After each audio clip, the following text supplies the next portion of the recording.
Okay, good evening, everyone. I'd like to bring this meeting to order. Please rise for the Pledge of Allegiance. To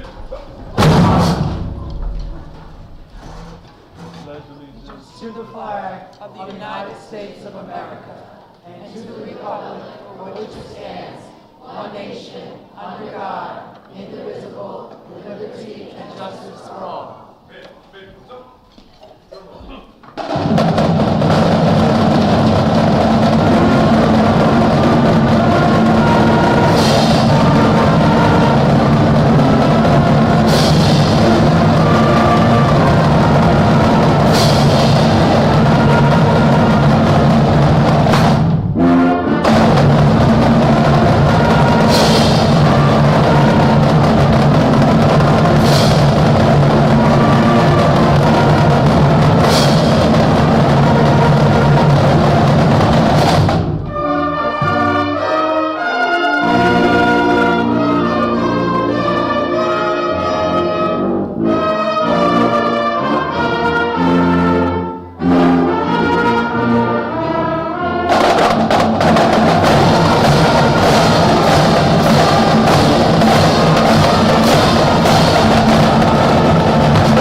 I'm going to make a very quick announcement in Spanish regarding the interpreting services for the parents who are going to be staying for tonight's meeting.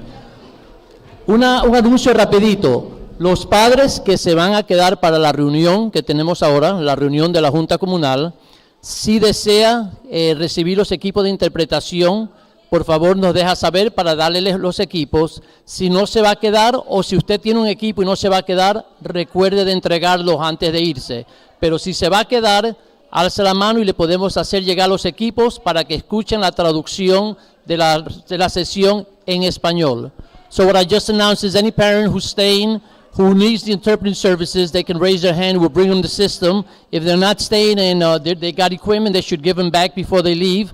But if they are going to stay for the meeting, we can gladly give out the system so they can hear the interpreting from English to Spanish of the entire meeting tonight. Thank you. Gracias. Again, good evening, everyone. That was a very exciting opening. I thank you all for your patience. They were great. A wonderful applause for our band, for our leaders. Thank you for all you do, and our community. Thank you so much. So tonight, we are going to start with a series of presentations. As you can see, we have a number of students here tonight from Limekiln, and you'll get an understanding of why they're here. We have a presentation for another student at Limekiln for a tremendous award that she's receiving, and then we're going to start off with an award that goes to Limekiln. So, Board of Education, community members, I have the pleasure of introducing Tammy Becker. She is a board member at Clarkstown. She serves on the New York State School Boards Association. Tammy told me, believe it or not, okay, she taught here many, many years ago at Pomona Middle School. So she has a true love for East Ramapo. She's thrilled to be here tonight, and she'll tell you a little bit about why she's here, and then we'll do a presentation to Limekiln. Tammy? I couldn't be more thrilled to be here tonight.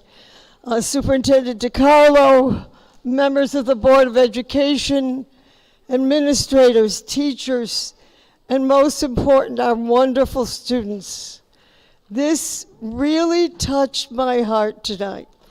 I sat here and I honestly have to tell you that I had tears in my eyes because I was a former music teacher. And nothing thrills your heart. And of course, I have heard your wonderful, famous band play before, but being right in this room with them brings feelings that you need to know how wonderful music is. And of course, I did my thesis in music on what music does for the left brain development in left to right movement and in right brain in playing with memory, and what dancing does for the right brain. So as you think about this vote, you need to be very careful. This is such an important program that many schools, we in Clarkstown, do not have. So as I say that, excuse me for taking a step sideways to do that. But I'm here tonight to talk about your wonderful program that was brought to our attention because you applied and sent in a report on what the program was to the New York State Awards Committee, which I am a member of. And then members from all over the state vote. Your submission was a unanimous vote. Give yourself a round of applause.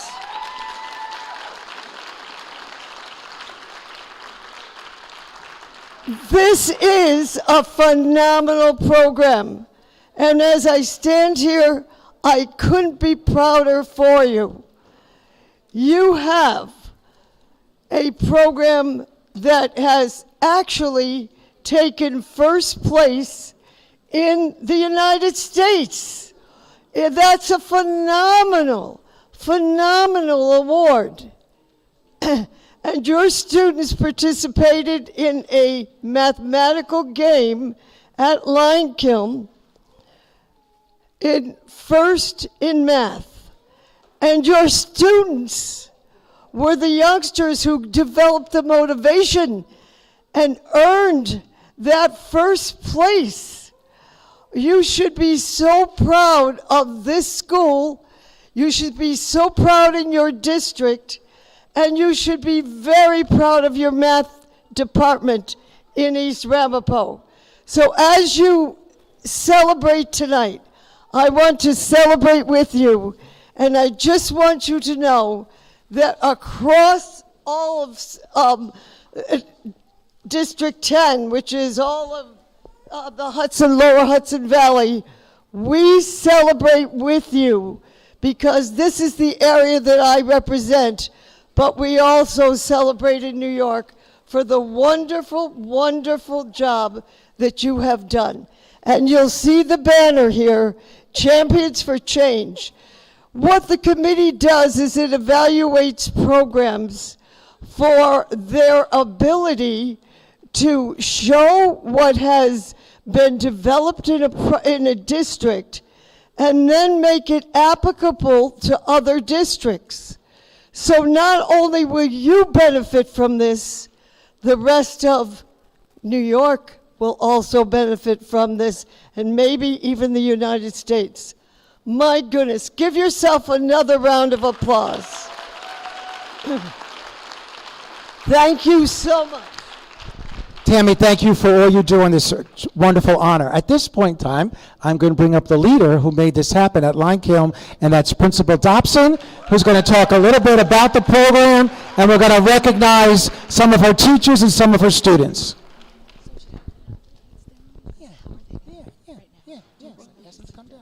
You're good. It's right up. It's coming right up, the slides. There you go. I'm going to ask all my Limekiln winners, please join me. Where are my winners? All of you, my students, those are the winners. Come on, guys. Let's go. Let everyone see who we are. Come on. Come on. Beautiful. Come on.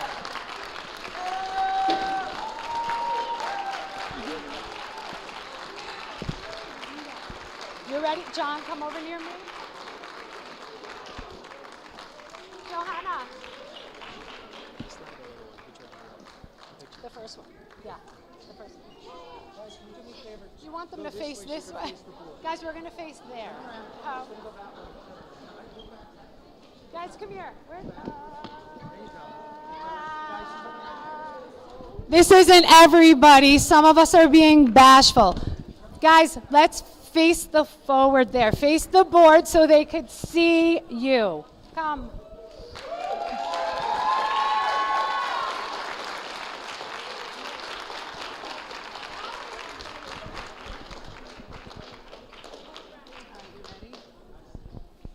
Good evening. Thank you for this honor. I don't know where the woman went. First in Math has taught Limekiln how to be winners. How to be winners, because once you get a taste for winning, you want to continue to win. First in Math has greatly influenced our math lives. First in Math lives in us, breathes in us. Our school alone, Limekiln Elementary School, this school year, and it's only March, has completed almost 18 million math equations.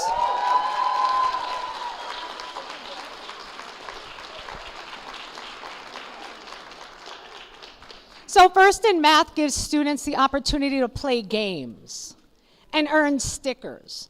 And the games get progressively harder. So no matter where you start, you're always being pushed. One very special thing that First in Math does for us is our language learners start First in Math on day one. We have children reaching incredible goals after just arriving and sitting here for 1 week. So we are so proud of our community and our students, and I'm going to have some of the students just tell you what they like about First in Math. John?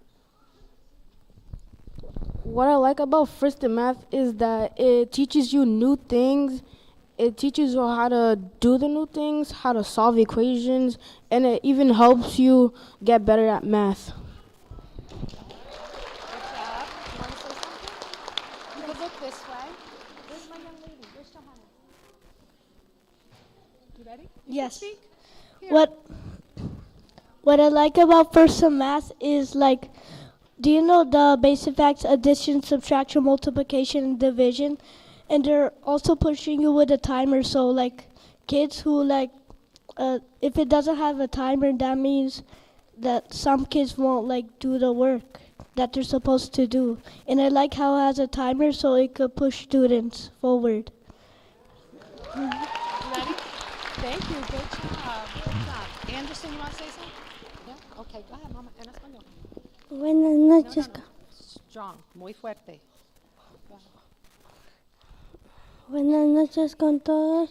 A mí me gusta de First Math, me gusta mucho de matemáticas, de That's okay. Okay, it was hard to... multiplicar, Sí. multiplicar, dividir, todo de matemáticas. Thank you. All right.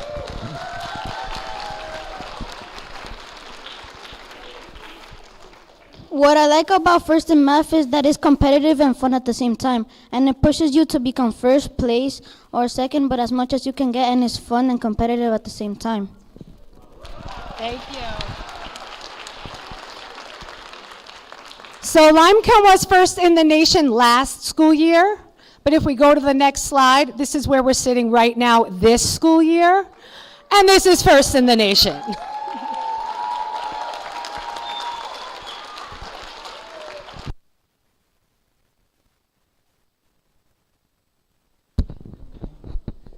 So we're going to honor some of our students, one student from each grade level. Now our top fourth grade player, who happens to be in first place in the nation of all fourth grade students using this program. So please join me right here. Oh, you gave me the wrong. Lo siento mucho. Oh, listen, Manuel knows it's him. Yay! Manuel Platel. That was great. He wasn't letting anyone else take that award, okay? And our first place in New York State in First in Math in the 5th grade, we're going to call up Johanna. Where are you, love? Johanna Tenesaka Lima.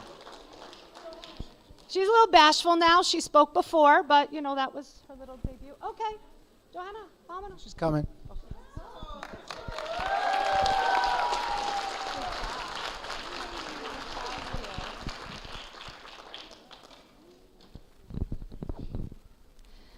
And next we have our math master.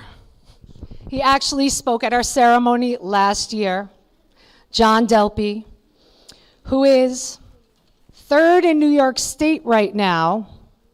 Because the 6th grade competition is tough, but we're working.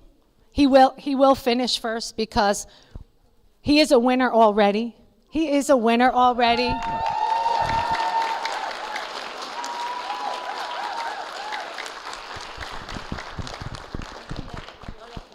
That's yours. You have the rest. So we're going to honor our top classes. We have a 4th grade class and a 5th grade class and a 6th grade class and some staff who lead those classes. But I'm just going to let Miss Collardi, our 4th grade leader, say a couple of words because they are first place in the 4th grade competition. It might be a mistake to give me a microphone. So the kids have shared what they love about First in Math, and I'm going to share what I love. So there are two things. As both a teacher and as a parent, we know that we compete with screens. If our children are going to be having screen time, at least let them be increasing their math IQ. The second thing, and this for me is the bigger thing, if you think back to when you were a child, and all of you are children, there are a lot of things that can make a kid cool, right? Sometimes you're really good at sports. Sometimes you have great fashion sense, or you're good at music, or you're a great dancer. But we have made being first in math, being a grand champion and a double grand champion and a triple grand champion, we've made that cool. So at Limekiln, being strong in math and working toward your math goals is cool. And to me, that's what I love about First in Math. Thank you. Thank you, Ms. Collardi, and here's the award for your class. There you go.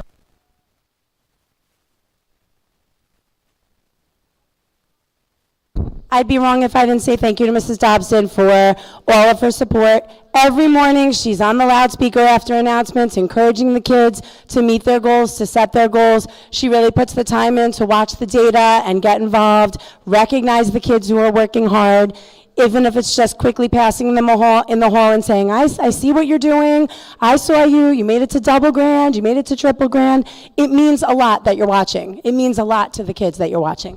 Thank you.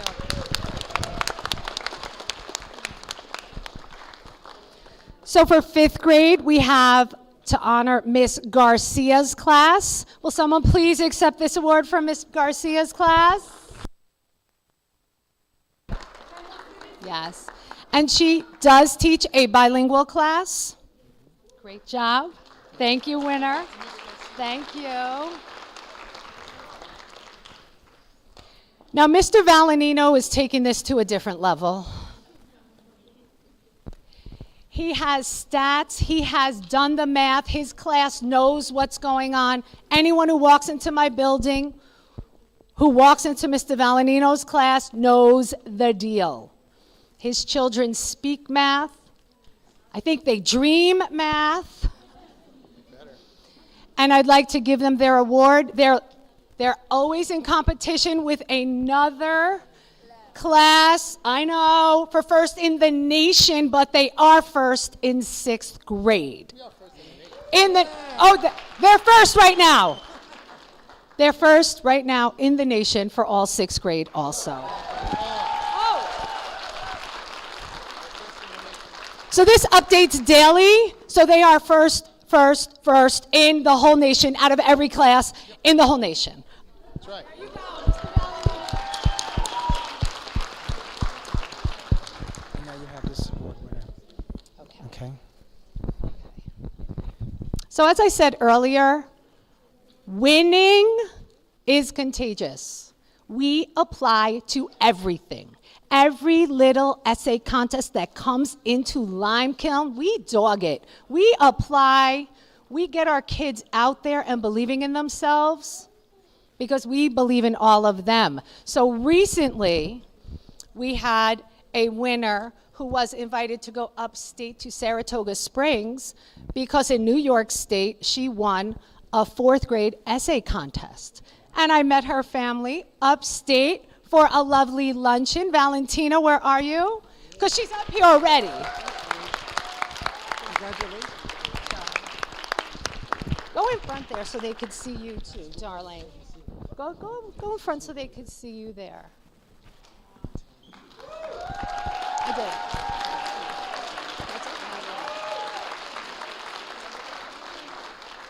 So this isn't the last of Limekiln. We will continue to apply ourselves.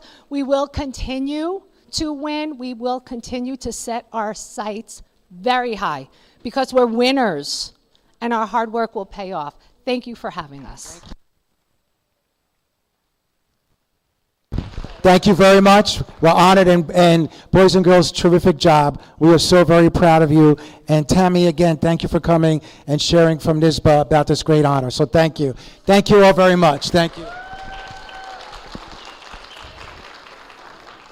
Okay, last but not least, we have our last award recipient tonight.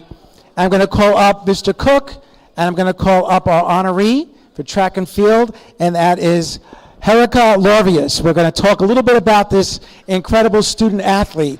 So, they didn't let me talk yet. Want to talk a little bit about that? That'd be great. Sure. I was fortunate, I'm sorry, by the way, the people that just went, the 4th grade class, that's a tough act to follow. Congratulations to all of you. I'm Ed Cook. I'm the assistant athletic director at Ramapo High School, and I was fortunate enough to last week to travel down to Staten Island at Ocean Breeze and see one of my student athletes run in the intersectional relay. I've been doing this for 18 years, and this is my first state medalist, so it's quite an honor.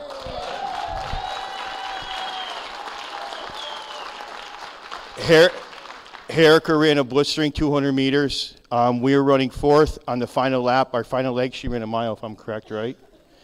And she was in fourth place, and I thought we were going to settle for a third or fourth place finish, but the girl on Erica's team, they had 4 different schools, individuals racing on one team. She kicked it in high gear, went past third, finished second, and here she is with her gold medal. I'm sorry, silver medal. I'm sorry, silver medal.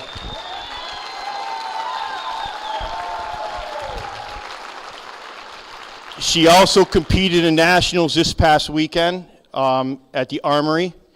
She's still waiting for her results. There's so many girls that run that race that her results haven't been compiled yet and come back yet. So we're hoping she finished well there also. But she represented our district proudly. And I couldn't be prouder of her tonight for coming here. She's a little bit shy. So, but.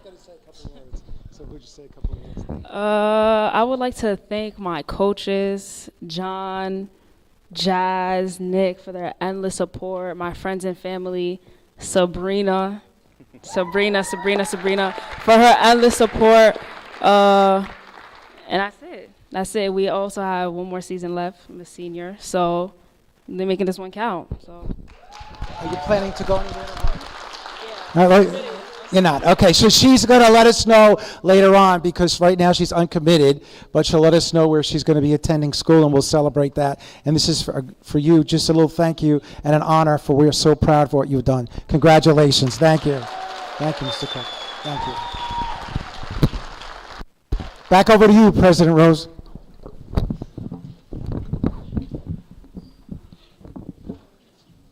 Thank you, Mr. DiCarlo. Congratulations to all the students and dedicated staff and principal for such an amazing accomplishment of being first to math. Congratulations to the first state medalist and to all the great students. Thank you all. That was amazing. Okay, fire exits are located in the sides of the room in the front and back. In the event of a fire, you will hear a fire alarm. At that time, please move in a calm and orderly fashion to the nearest exit. I will now make a motion to open the floor for public speaking. Do I have a second? Second by Mr. Carth. All those in favor say aye. Anyone opposed, abstain. Motion carries.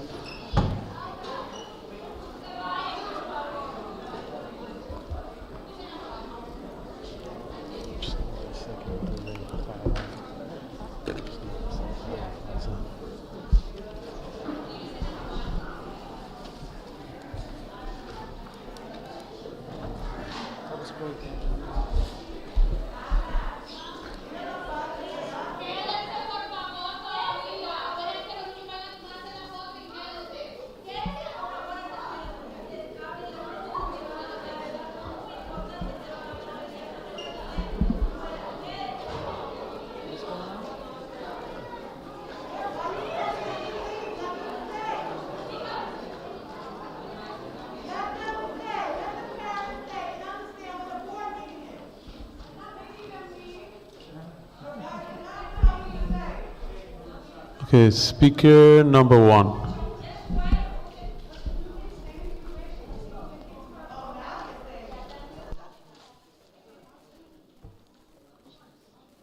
Can I go? Not yet? That's okay. No, I was waiting. We're good. So I know they left, but I just want to ask the band parents to stand up. ¿Se pueden parar los padres de la banda? Párense. Con seguridad, párense.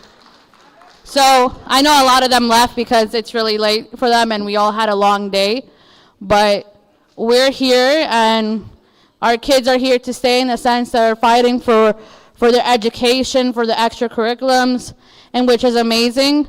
I know that 3 seniors are going to see this video again. We have 3 seniors in marching band. They're going to graduate this year. They're amazing children. They worked hard for a very long time. I know one of them has been here since 5th grade, and that's 6-7 years of being in the marching band, which is great dedication. Also from their families dedicating time. It's not easy to be a parent of a kid that has a sport, a after school activity, a marching band. It takes a lot. This year, I am the president of the Association of the Marching Band Parents. And this year, my job is to make sure all parents are united through music, to be here all the time. I know a lot of them said, this is my first time. Well, we are not usually here. So hopefully next time we can have it at Spring Valley High School, which is probably less hot as it is right now. But it's more economical for people that are financially can't afford a taxi all the way here. Closer, they'll charge you $10. Further away is up to $25 if you live on the other end of East Ramapo. So I just want to put that in mind. Also, I would like for you guys, you're welcome, to make sure that the policy of consequences, also behavior in school, is let known. Because it was a little bit difficult to go into each school and find a way, like the consequences when behavior issues happen within schools.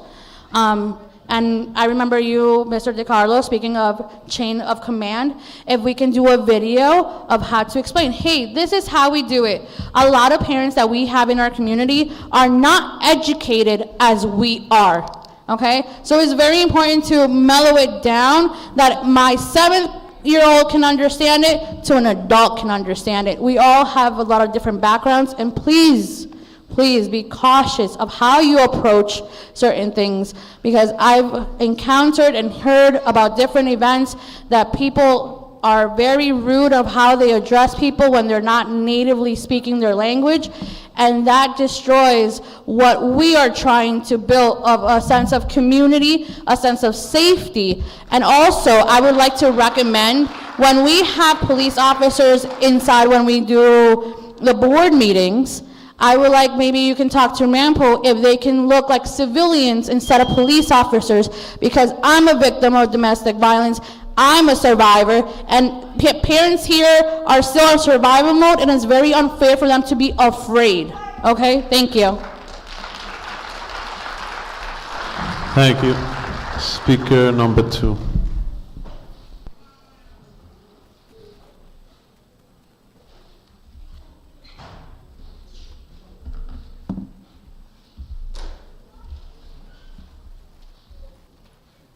Excuse me, did you say 3? It's 2? Yep. Okay, thank you. This is going to be very brief. I would like to, we had quite a few parents here today, and it's very important that next week, Thursday, the 27th, at 6:15, we're going to have a reception for the Regent Judith Johnson Sheroes for 2025. This is our 4th year, and every year it has gotten better and better. And I do believe that this year it's going to be fantastic. We have children, and the children participated in doing the videos, and they were wonderful. We are honoring 14 women, and these 14 women have contributed so much to make East Ramapo better. 3 of the Sheroes are former students in East Ramapo, and what they have accomplished is phenomenal. So we need the support. We need you to come out to support the the Sheroes, and also the kids. Thank you. Thank you. Speaker number 3.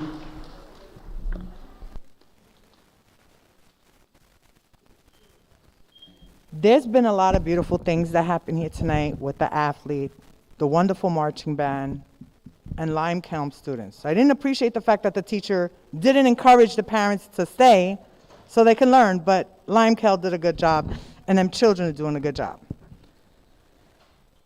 But that's one school out of 14 with our low scores. Can we question what's going on? Can we question how is it that all the other schools have lower grades? Can we question the unsatisfactory education that a child is getting? Congratulations. But that small 1% doesn't account for the 99% of the school, doesn't account for the students getting left behind, doesn't account for the lack thereof services, education, and what's needed for the children. We're tired of this. 90-something thousand dollars that's going to go by the end of this school year. Look at them seats broken. Look at the paint peeling. How many other schools have the same condition that we're not worried about it? Where's the AC in this room? Do you not care about what's happening in this district to these children? Let's talk about the food now because it's coming out my pocket. My daughter's coming home hungry. Every damn day, Mommy, I'm tired in gym. Oh my God, I don't think I can make it. Maslow's hierarchy says you need to meet the needs of the children. You're not even meeting the needs of mine or anybody else's. Maybe a few. Children need nourishing food throughout the day in order to be productive, in order to cognitively learn and develop.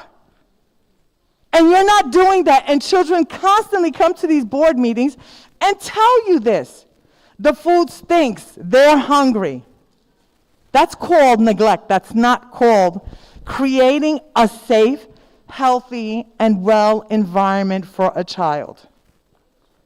Sometimes it's time for you to drop down your egos, drop down your pride, drop down who you are, step into the child's shoes and learn to understand what the needs and wants are for a child to become successful. Without doing that, we cannot work together as a community. We cannot be on the same page as a community.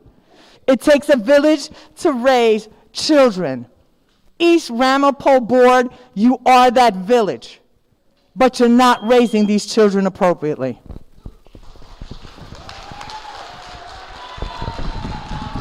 Speaker number 4.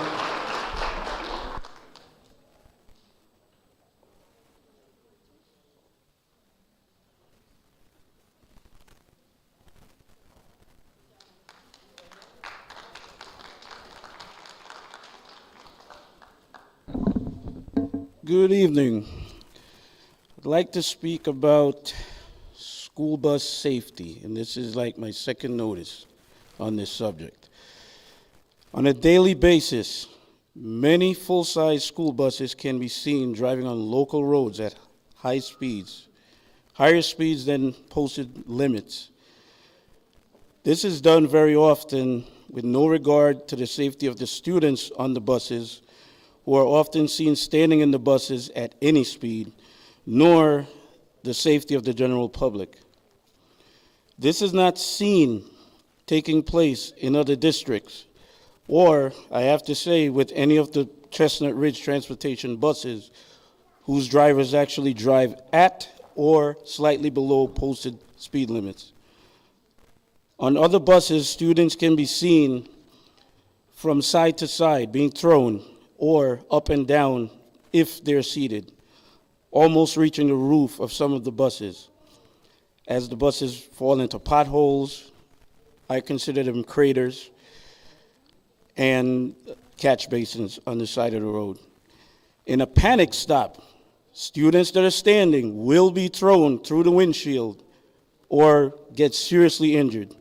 Why isn't this being taken seriously when we have seen and heard of numerous accidents taking place here?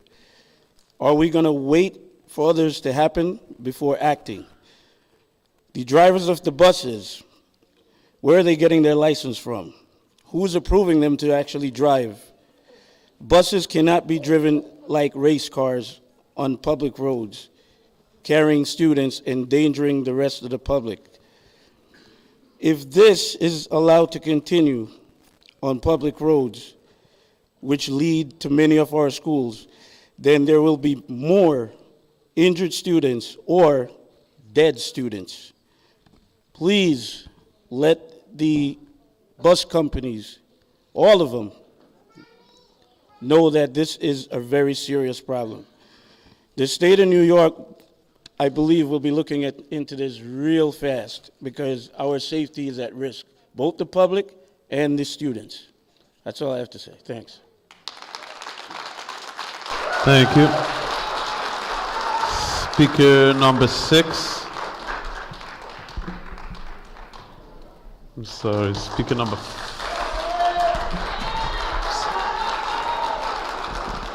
And what number are you? You're 5? Yes, number 5. Good afternoon. My name is Jamila Tamadano. I'm in 10th grade, currently attending Spring Valley High School. Unfortunately, we have been put through unfairness throughout all these years, class after class, saying there's going to be change, that we'll eventually receive the same opportunities that other schools are provided with. Although with the first year having Mr. DeCarlo as our superintendent, we have seen changes actually take place. We thank you for actually hearing us out after being set aside for so long. The district has been put through so many downs in the past, and we can say ups. Can you do me a favor? I'm sorry. Just slow down a little bit so we can hear you and they can translate. I'm sorry. Thank you. A topic I feel the strongest about is the lack of teachers within the district. We are in need of more teachers to fill in the missing vacancies so we could have the chance to face a variety of new things that could help us in the real world. Speaking from Spring Valley High School specifically, for our elective, there's a limited range, a few variety of classes for certain career pathways, which was very disappointing to see. For example, for healthcare majors, there isn't basic classes like anatomy and so forth. Most of us want to have a good future just like anybody else out of this district. So why should we be the only ones to face difficulty after difficulty? We are limited to our resources to help us achieve that goal of a bright future. We need change to happen. This should be the beginning of our district finally improving, not just our current classes in high school, but also for the younger students whose futures are also in the line. That is all. Thank you. Thank you. Now speaker 6, I'm sorry.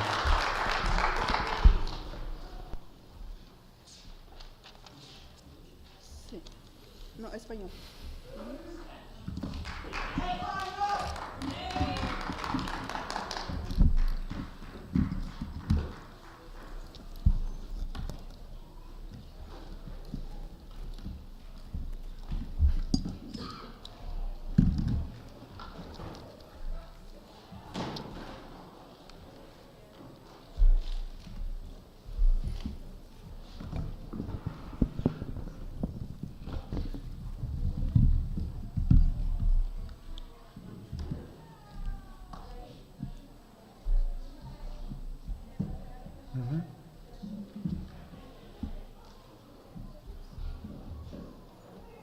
Yeah.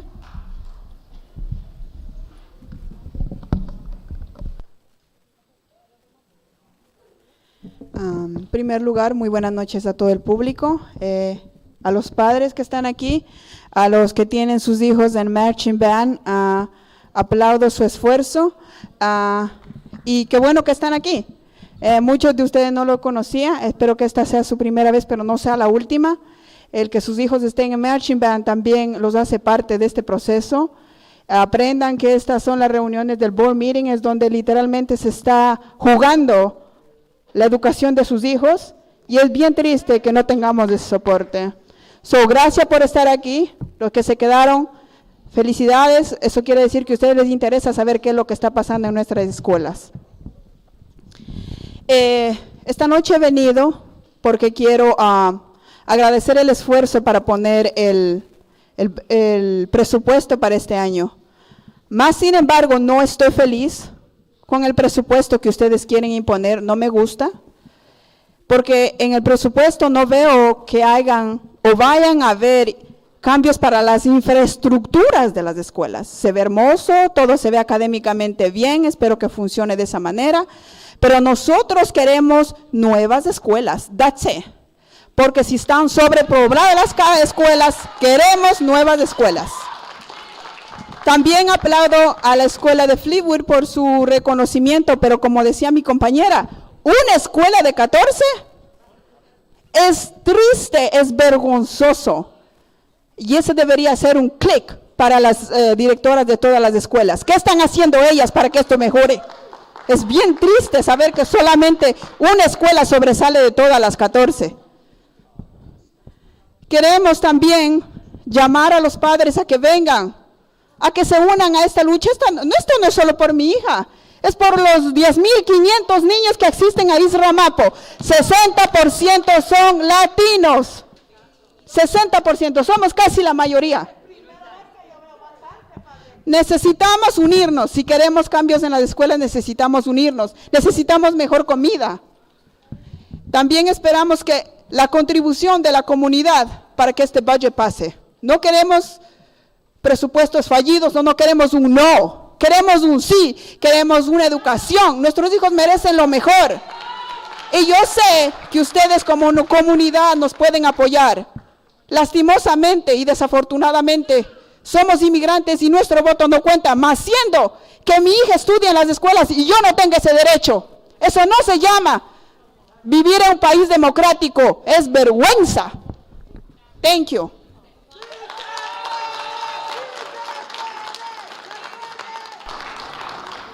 Thank you. Speaker number 7.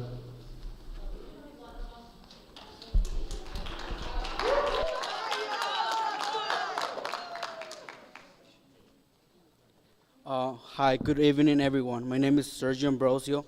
I am a sophomore at Spring Valley High School. I came here to talk about the lack of resources for classes and sports. As students, we always expect to get good and fair education, but yeah, our expectations have not been met at all. We've been using very old and damaged equipment for sports. Also, the uniforms are not in good conditions at all, making students not being able to feel confident and not being able to show all their potential, which is unfair because it's not their fault that they don't have enough resources or enough equipment. Like it's not their fault that other schools make fun of the conditions of the equipment in uniforms of our school. We had also have lessons pushed away just because there are not enough resources like books. This affects the students academically, making them not wanting to participate in sports or in class. Another issue is lack of communication. As a community, we should be able to communicate very well, but when it comes to students, the lack of communication is very extreme. For example, most of the clubs and sports that are being offered that don't receive enough interest because they are not well promoted to students. If there is a solution to these problems, we need to take action because we need this lack of resources and in communication to go away to be able to succeed. As students, we should be aware of any situation, program, or sports that's being offered in the school for those who are interested, and we should get the same education as others.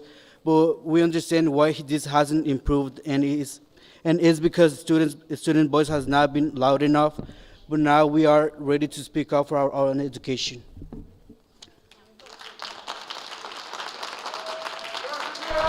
Thank you. Speaker number 8.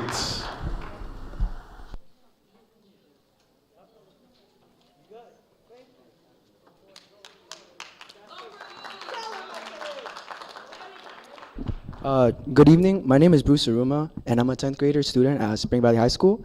A major topic I would really like to bring up that's already been addressed as well is the school food, and specifically it's about the quality and mainly about how sometimes it's unappetizing, you know.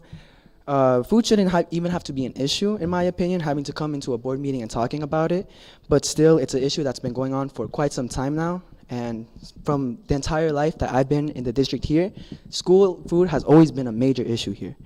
And most of the time, students are blamed for not doing so well in their school activities or in their school classes. But you gotta realize, most of that comes from the environment that they are in and the environment that they are seated in, given the food, and they don't have anything to go off of.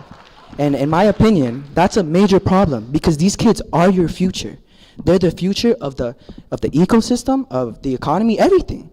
And just to get a perspective from Ramapo's side, I have Alima and Ariana, and they have something to say too, because this is not just from my side. Hello, my name is Ariana Aguirre, and I'm the Ramapo Player Stage Manager. Hi, my name is Alima Seda, and I am the Ramapo Players Crew Chief. We first would like to thank you all for the support in this year's production for the spring musical, The Little Shop of Horrors, for which the plant arrived today. We spent time unpacking it, and it was definitely a sight to see, so for that we are grateful. We feel that continued long-term support and reinvestments in equipment such as our lights, soundboards, and props would allow us to be more sustainable, as there is a lot of money that goes into merely renting these items every year.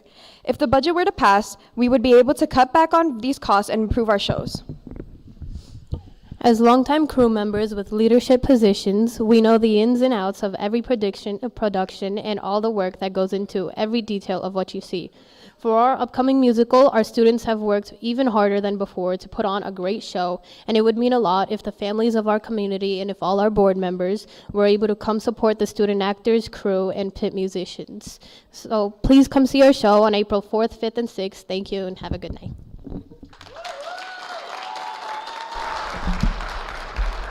Thank you.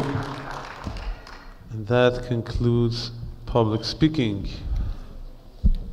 So will before I get to the superintendent's report, there's a couple of things that we need to have an honest conversation about. Okay? I clearly understand your upsetment about the academics. I clearly understand your upsetment about facilities. I clearly understand your upsetment about cafeterias. I understand all that. And you're right. It saddens me to say that we're here, we have to have this conversation. But I need to let everybody understand, if you saw the first budget presentation and you see tonight's, we are looking to put things the way they should be. We're looking to do the programs that are going to meet the needs of our learners. We're looking at bringing back staff to help support our students. We're looking about,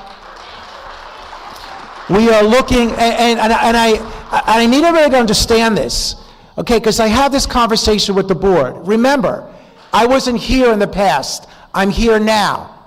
And I'm going to tell you something that you may not like to hear. There's been times when this board has not been aware of some of the things that have been going on. We've tried, myself and my team, to be transparent about the needs of this district. I agree with you. I don't know why it's the way it is. I do know why it's the way it is, because nobody paid attention. And we're working hard to change it. You're going to see, I agree with you, we are actually working on redoing every single secondary, middle school and high school cafeterias, redoing them, new seating, new arrangements, making it look better so you're actually sitting in a place that's not disgusting looking, that's not dirty looking, but that's appetizing, and a place you want to go and have lunch. Okay? We talk about facilities. If this budget passes, right, more or less, am I correct, Mr. Stark and Mr. Tyndall? We're looking at having about $5.5 million. That's a lot of money to finally go back to fixing up the things that should have been fixed a long time ago. So it's important for you to understand that we get it, we understand you're upset, and you're going to see tonight the little bit of the operational side. One of our students mentioned about faculty. You're going to hear about the work we're doing to get people here, to get support services in, to get people to help out in all of our schools. As you said, we want more teachers to be involved with our students. We want our scores to go up, and you're going to see what that looks like. But please, I don't want anybody to think that we don't understand what you're saying. You're right. I can't give you back the past. Lo siento mucho. I can't. But I can work on the future. And I believe tonight, when you see our operational budget and you see the final budget that we're going to present to the board and the community, it allows us to do all the things you need us to do. And I think it's very fiscally responsible in light of all the stuff that's gone on. So if we can continue on now with our report, I think first up, if I am correct, we talked about this, investing in our future. Students, you said it. Parents, you said it. It's urgent. We need to do what we need to do for our students now. We cannot wait any longer. And then we talked about our domains, about turnaround leadership, talent development, instructional transformation, and cultural shift. We've talked about these themes, and we talked about, and here's what's important. Tonight, we're presenting a budget that's not just for this year, but for years to come. It's a plan of action, okay? But we have to start as year one and then move forward. So this is an important piece. And now we'll go on to, I believe, first up is our fine arts. As I said to you today, you're going to see numbers that are incredible. Mr. Michael Smith, over to you. Thank you. So this first chart here is NISM. This was New York State School Music Association. And back in 2015, 2014, we had only 35 students in the whole school district participating. Why that's important, these are students that are taking band. Back then, we had cut music and art in the elementary schools.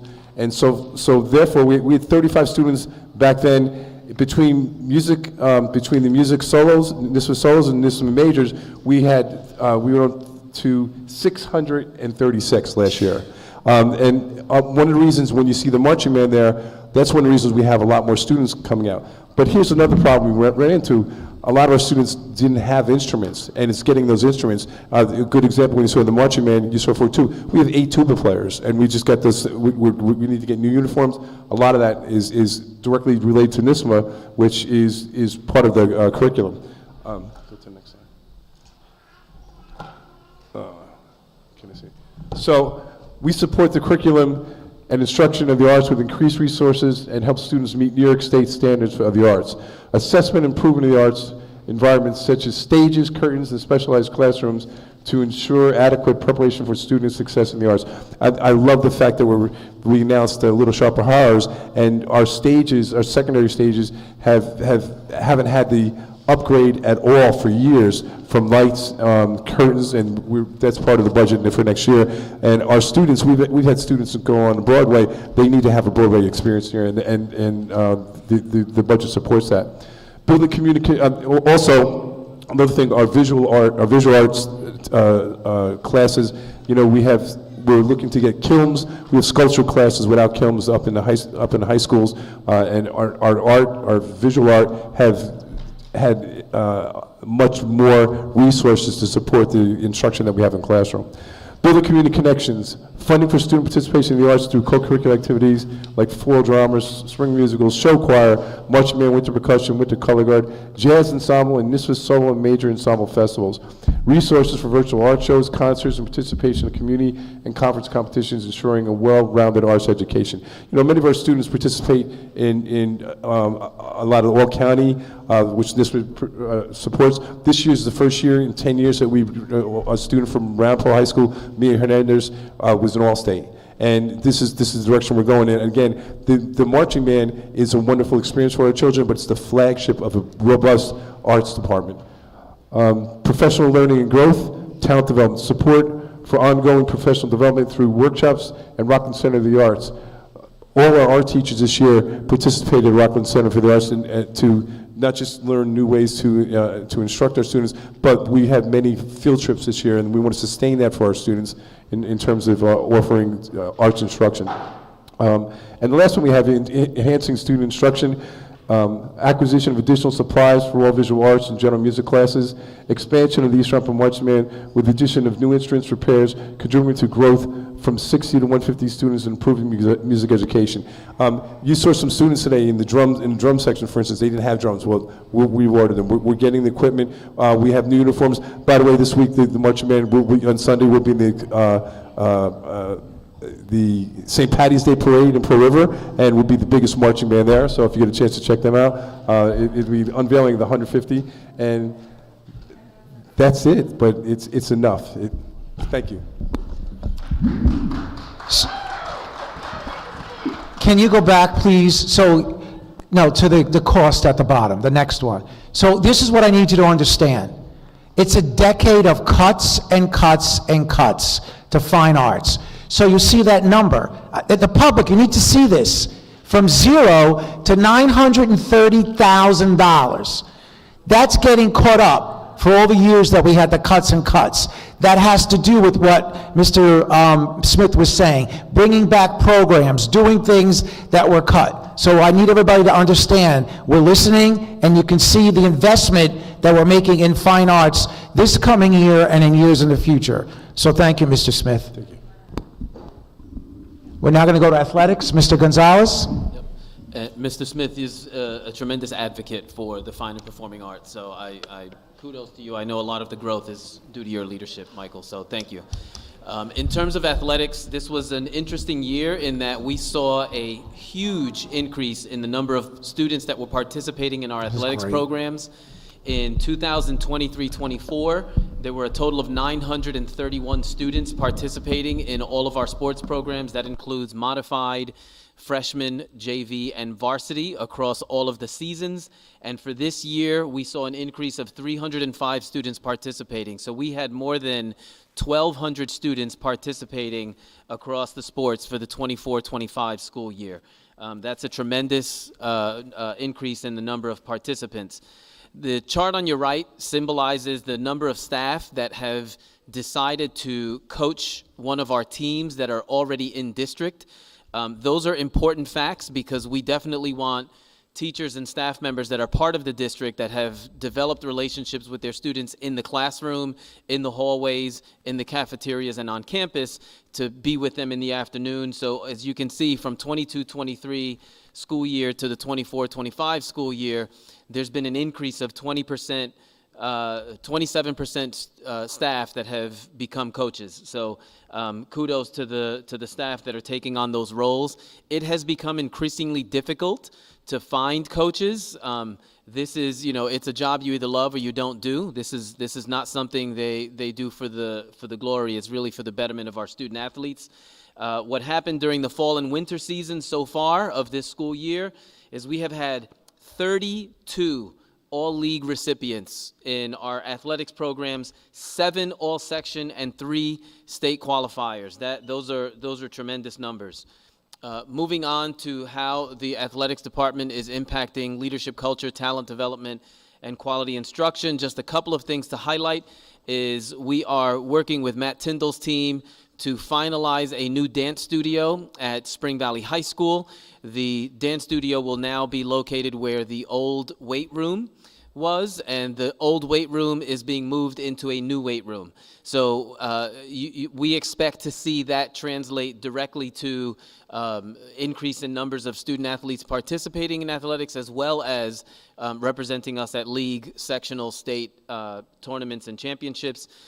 We are also working to finalize the installation of bleachers in the upper gym at Spring Valley High School. So part of the budget is going towards making sure that our spectators can enjoy those events. I've also had a number of conversations with the principal at Spring Valley High School about how he will make use of those bleachers in other ways, not just for the athletic events in the afternoons.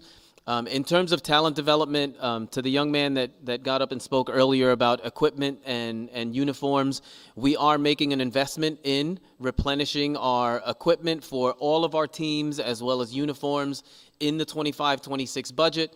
And in terms of quality instruction, it's not just about the purchasing of weight room equipment and information that you see there. It's also about supporting any staff member that wants to attend a professional development session. We do partner with, in particular, our physical education and health teachers partner with other schools throughout Rockland County and New York State to attend their professional development.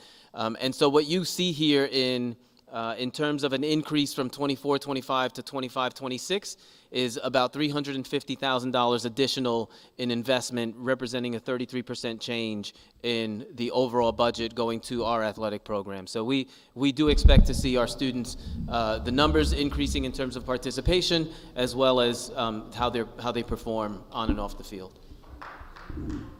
So before we move on to the next slide, first off, I would like to say that I did get a sneak peek at the new weight room at Spring Valley High School. It is looking good, and I know our students at Spring Valley High School are excited to see and be able to be in our new weight room at Spring Valley High School. Also, I'm happy to see that we have the installation of bleachers for the upper gym at Spring Valley High School. Even though I didn't go to Spring Valley, I know that's something we did have at Spring Valley High School that I've been advocating for years. So once again, thank you for looking into that and making sure that's in the budget for next year. And lastly, if I remember correctly, we purchased new uniforms for every sport, I want to say, less than 5 years ago. So the only thing I would recommend is that we have a system in place where our coaches are maintaining what we do have, making sure that students return the uniforms so that we're not doing this every year, every 2 years, every 3 years. Because like I said, I know uniforms were purchased less than 5 years, and we need to be able to maintain what we do have. Thank you. Could you explain about the weight room? Was the weight room done already, or we are going to do it? It's in the process of, yeah. So part of it was already in the last year's budget, I understand. Right, a portion. Could you elaborate on what's where?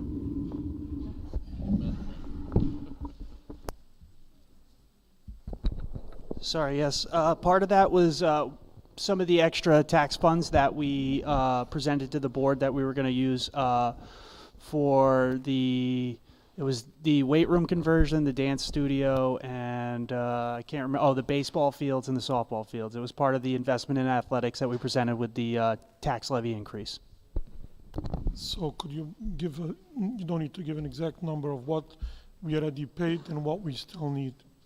So from a contractor side, what Dr. Gonzalez is talking about for the weight room investments for the budget is increased equipment. So that's updating the equipment piece. What we're doing right now is installing the existing equipment, which I would say is quite dated. So that's what the athletic budget will include, is the updated equipment for that space. A dollar amount of what we spent already and what we are doing now? The dollar amount for the weight room, I believe the total was $133,000, because all it was demo and flooring, and we're doing the rest in-house. So painting the space, fixing it up, that's all being done right now by the maintenance mechanic staff.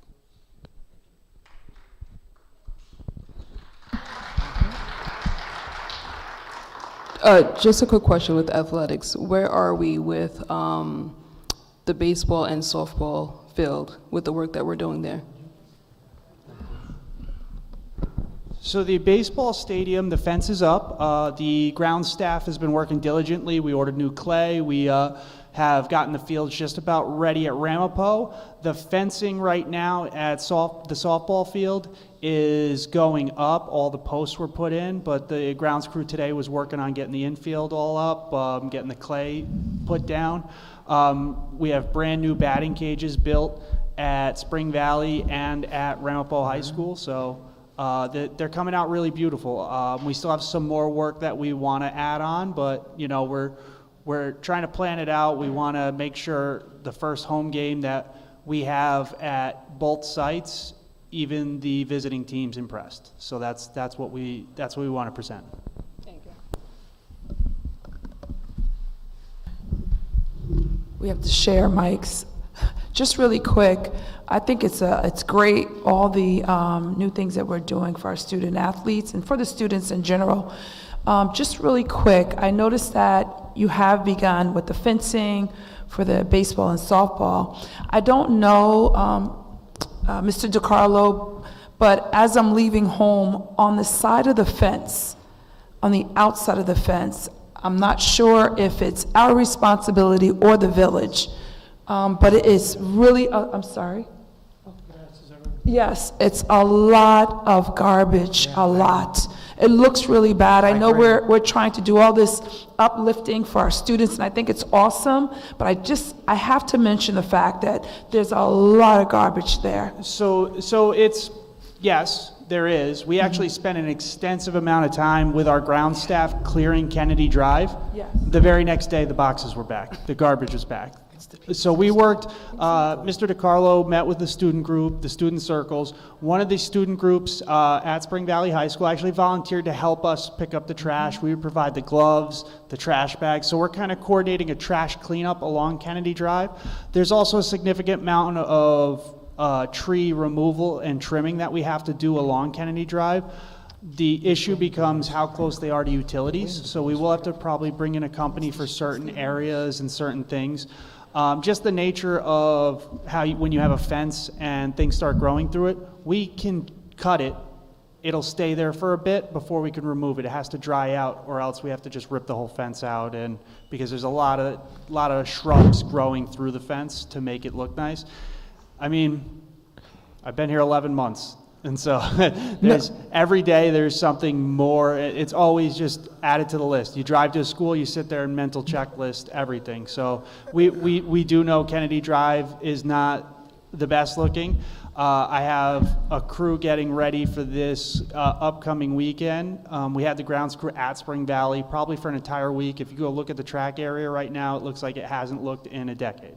So we are focusing and trying to spend a significant amount of time at each school because each school needs it. It's not just Spring Valley. All the schools need it. So we do know. We're trying to plan it out. You know, it's weighing your people, and yeah, they'll work overtime, but they get burnt out too.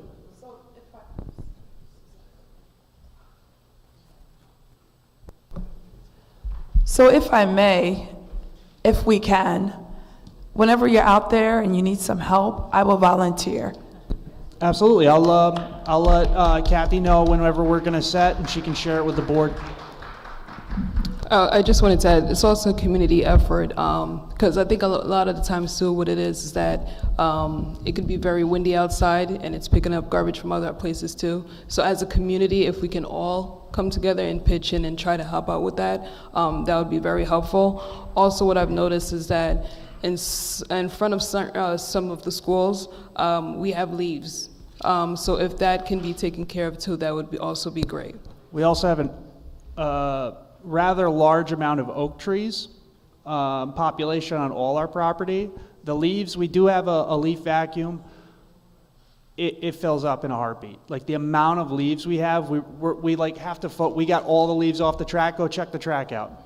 But the front of the building we haven't gotten to. Okay. There, if you look at Spring Valley, Marquette, yes. Chestnut Ridge, there are hundreds of trees. It is a bear to keep up with it. A lot of times we just blow it and put it on one side of the fence. And when we can clean up and suck it and vacuum it out, and then we got to transport it back to the northern end on our property and where we have our debris, leaf and debris dump.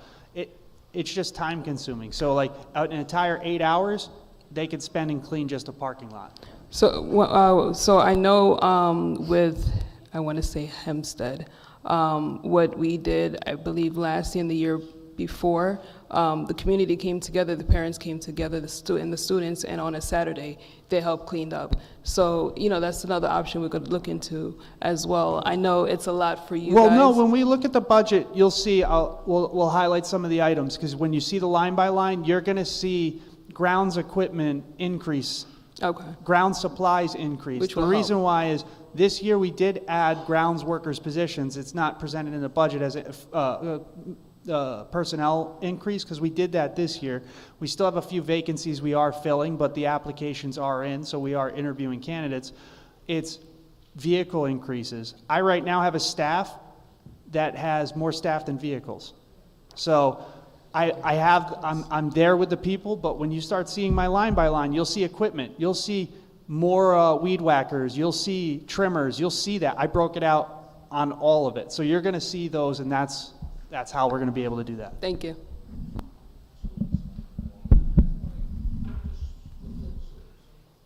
We'll go right to facilities. Since There you that's go. where Thank you. Yeah, that'll work. Okay. So here's an overview of the department. We're responsible for 22 buildings, 1.5 million square feet of building space, and over 300 acres of land. And we do that with 101 employees. On average, right now in Rockland County, we have the highest amount of square footage per facility staff member. And we're at almost 1 employee to 15,000 square feet of building. In comparison, Clarkstown, which is a similar square footage space as us, does it with a little over 10,000 square feet per facility staff member. They do it with 140 employees, and we're doing it with 101.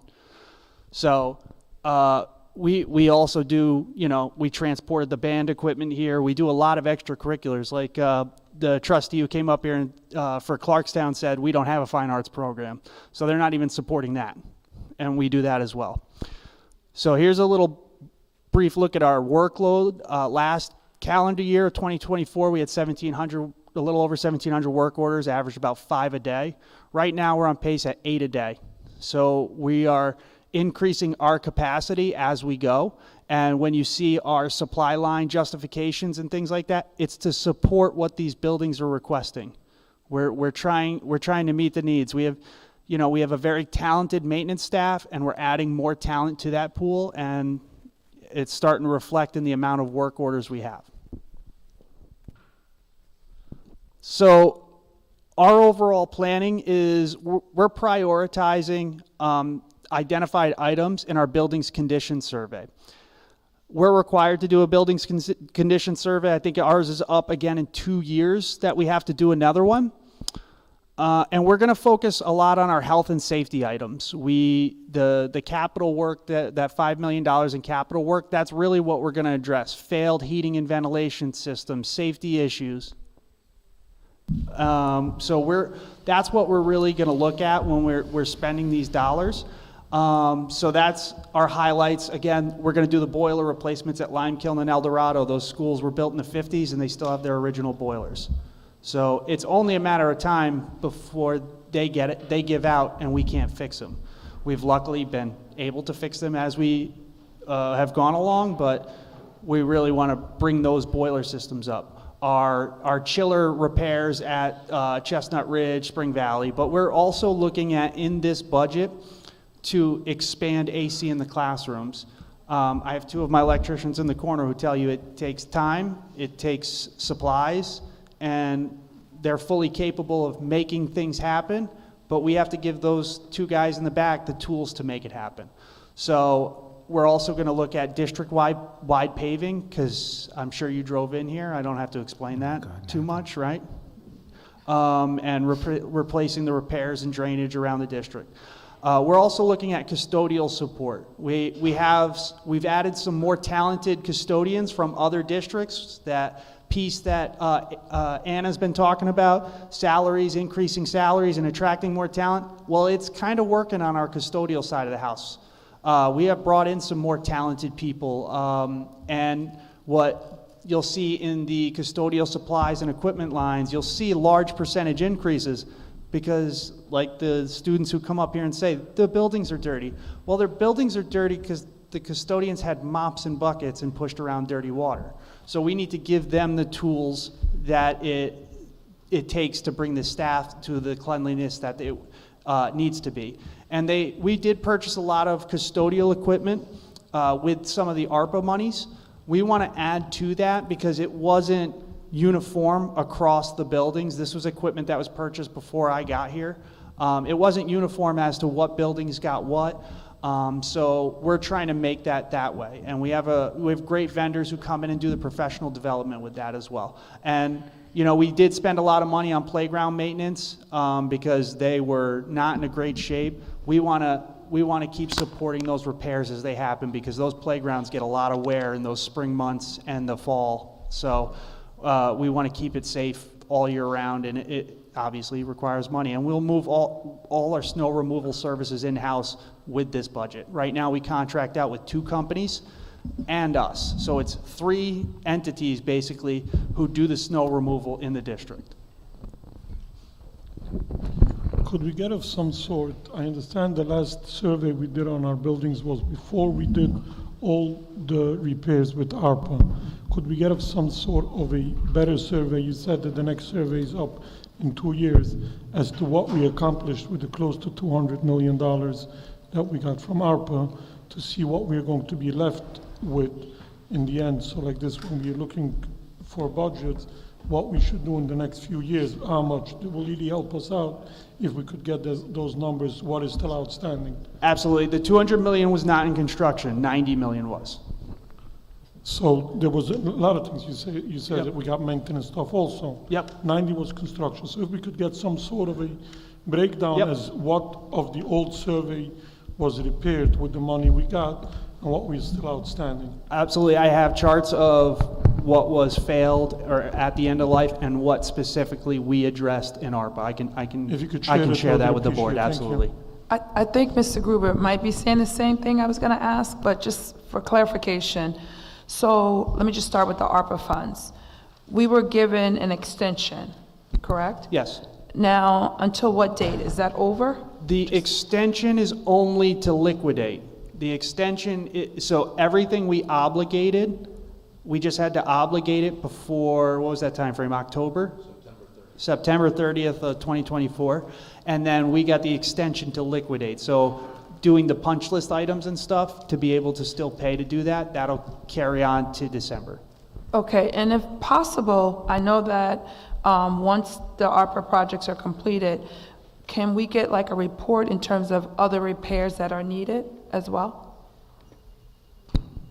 Or do we have other funds designated for repairs?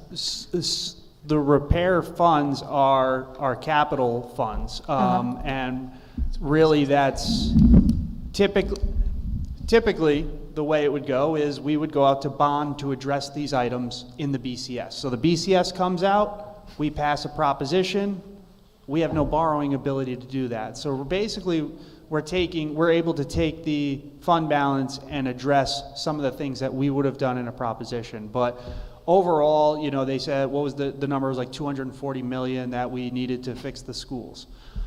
It's, you know, it's obviously all guesstimates without doing any of the legwork. But, you know, I think we can address things that may not have cost as much as they originally intended, and I think we're going to try to do that and maximize that 5 million. Because one of the speakers came up and said about this auditorium would cost 5 million by itself. Right. So if I wanted to do that, I'm affecting one school. But with the 5 million that we're presenting, we're going to affect a lot of schools. So we're trying to maximize how many students and address health and safety issues. So that's what it's kind of tough to give you what still needs to be addressed in a dollar figure. It really would be tough to do that. Okay. I can show you the items from the last BCS that we addressed off ARPA and what we're going to address with the 5 million. I can break that out. That'd be great. It would just kind of be, would that be suitable for the board? That'd be great. But I cannot stress this. This only happens if the budget passes. If the budget does not pass, Mr. Stark, that $5.5 million there is not available. Am I correct? That's correct. So under a contingent budget, you are not permitted to use funds for capital because all capital expenditures. Oh, is it not on? Oh, is that better? All capital expenditures must be approved by the voters. So it has to be through an approved budget vote. If you have budgets go down and you are in a contingent budget, you are not permitted to use fund balance dollars to do capital work. So I just wanted clarification about the lighting. I know we've spoken about specifically Pomona Middle School and Spring Valley High School, where during the fall and winter, when the time changes and sports is over, by the football field at Spring Valley High School, and when you're coming out of the gym at Pomona Middle School, there's no lighting. Is that included in this work, in this project? What we're going to address first is the failed lighting systems. So if you drive right up the road to Fleetwood Elementary right now, go drive around that parking lot, right? You might hit the curb. There are systems that have collapsed and are non-functioning. So our priority would be to address the non-functioning systems. Okay. Because when you look at the building's condition surveys, non-functioning health and safety systems automatically get you a failure on the BCS. So when they say your building failed, it doesn't mean it's crumbling. It means there's one item or two items or a few items overall. It could be something simple like we failed, most of our buildings failed because the drinking water was turned off. That's why the buildings failed in the buildings condition survey. And Spring Valley, it was also the lift that was broken. Correct. So there are specific items in a buildings condition survey. The moment it hits non-functioning, it's an automatic failure for the whole building. Whether you have good air or everything else, it could look great. One of those items fails you on a BCS. I just have one last thing. So I know one of the students at the last meeting mentioned about the holes in the wall in the nurse's office. Was that? I believe that was addressed a long time ago. It was? Okay. Because what we had to do, it was an access panel. Our plumber went and fixed the drain. It was disconnected during the construction. I just said, Rob, go there. So, he went and took care of it. Thank you.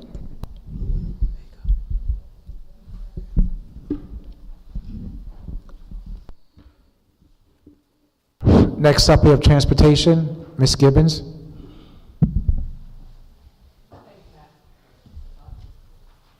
Doesn't sound like it. Underneath, towards her.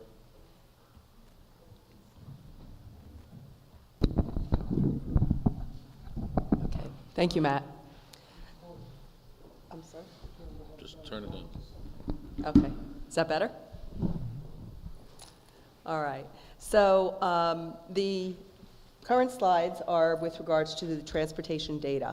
Currently, we are transporting, I'm going to have to look here. We're transporting 10,323 public school students and 32,320. We are predicting that the non-public will go up to 33,820, and the public will be at 10,500 in the 25-26 school year. We are also predicting that the budget that we are proposing is $67,650,148. Last year, it was $77,230,457. I bet you wish it was that. And we can go to the next slide. The proposed budget is designed to elevate our transportation department by focusing on 4 key areas: leadership, culture, talent development, improving the quality and safety of our services. A cornerstone of this plan is the ongoing implementation and expansion of our transportation management system. This initiative will require continuous professional development to ensure our team is fully equipped to manage emerging technologies. By upgrading this system, we aim to enhance our data capabilities, enabling us to connect more effectively with our community and deliver more reliable, timely transportation services. To further support these efforts, we are committed to expanding our workforce. We plan to hire 2 route safety inspectors to ensure safety and compliance across our transportation network, 4 additional clerical staff members to streamline administrative processes, and 2 coordinators to improve coordination and efficiency. These new roles will help address staffing shortages, enhance service delivery, and prepare us for future growth, allowing us to maintain efficient and reliable transportation services as we expand. Additionally, we are dedicated to strengthening community relationships by improving communication with parents and schools. This will ensure that bus schedules, delays, and safety updates are communicated promptly and clearly. Our investment in professional development will empower our staff to effectively integrate new technologies, ensuring student safety, minimizing disruptions, and optimizing the overall efficiency of our operations. Finally, it's important to note that a significant portion of our budget is allocated to transportation contracts, which support our critical student busing services, ensuring safe and reliable transportation from home to school and back. Thank you. Thank you. I know the gentleman left, but notice where it says reorganization, 2 full-time route safety inspectors. If you remember in the fall, I talked about the fact that we're second in transporting students to New York City.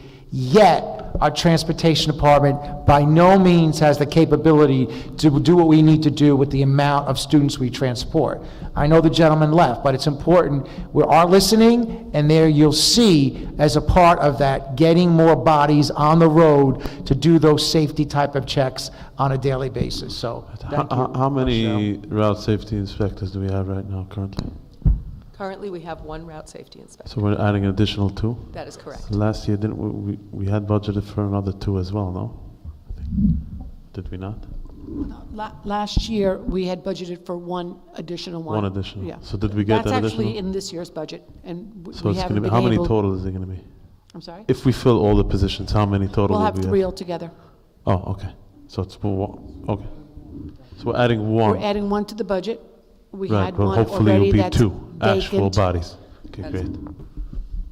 How, We have 2 I'm sorry, now? how many staff is there? I see another 4 clerical staff. Is that including the coordinators? That is in addition to the coordinators?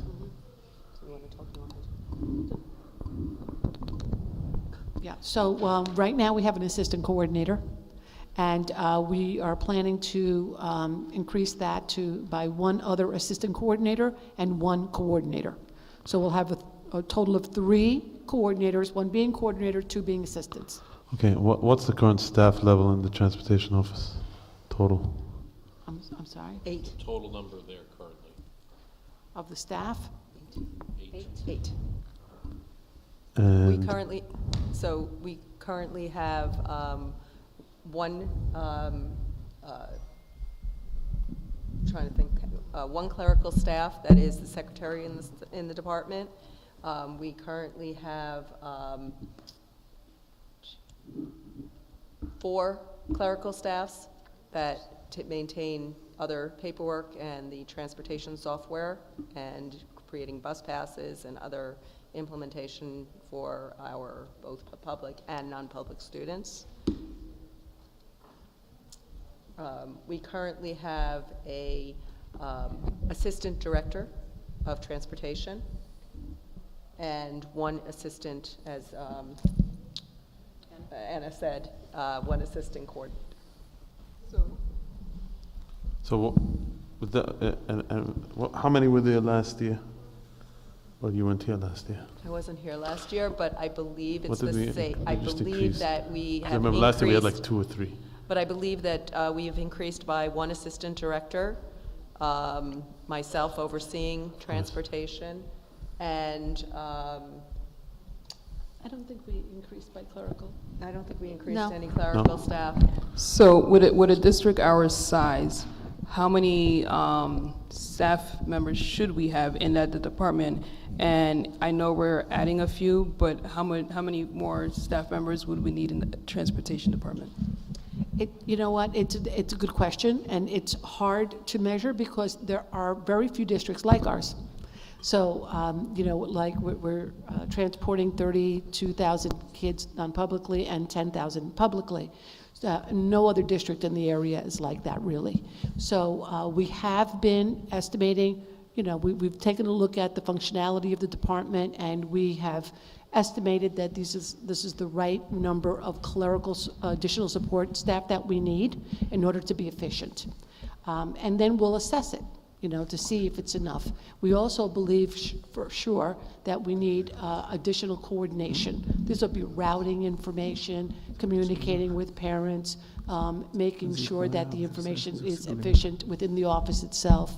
So we think that 2 assistant coordinators and 1 coordinator should really improve our functionality there.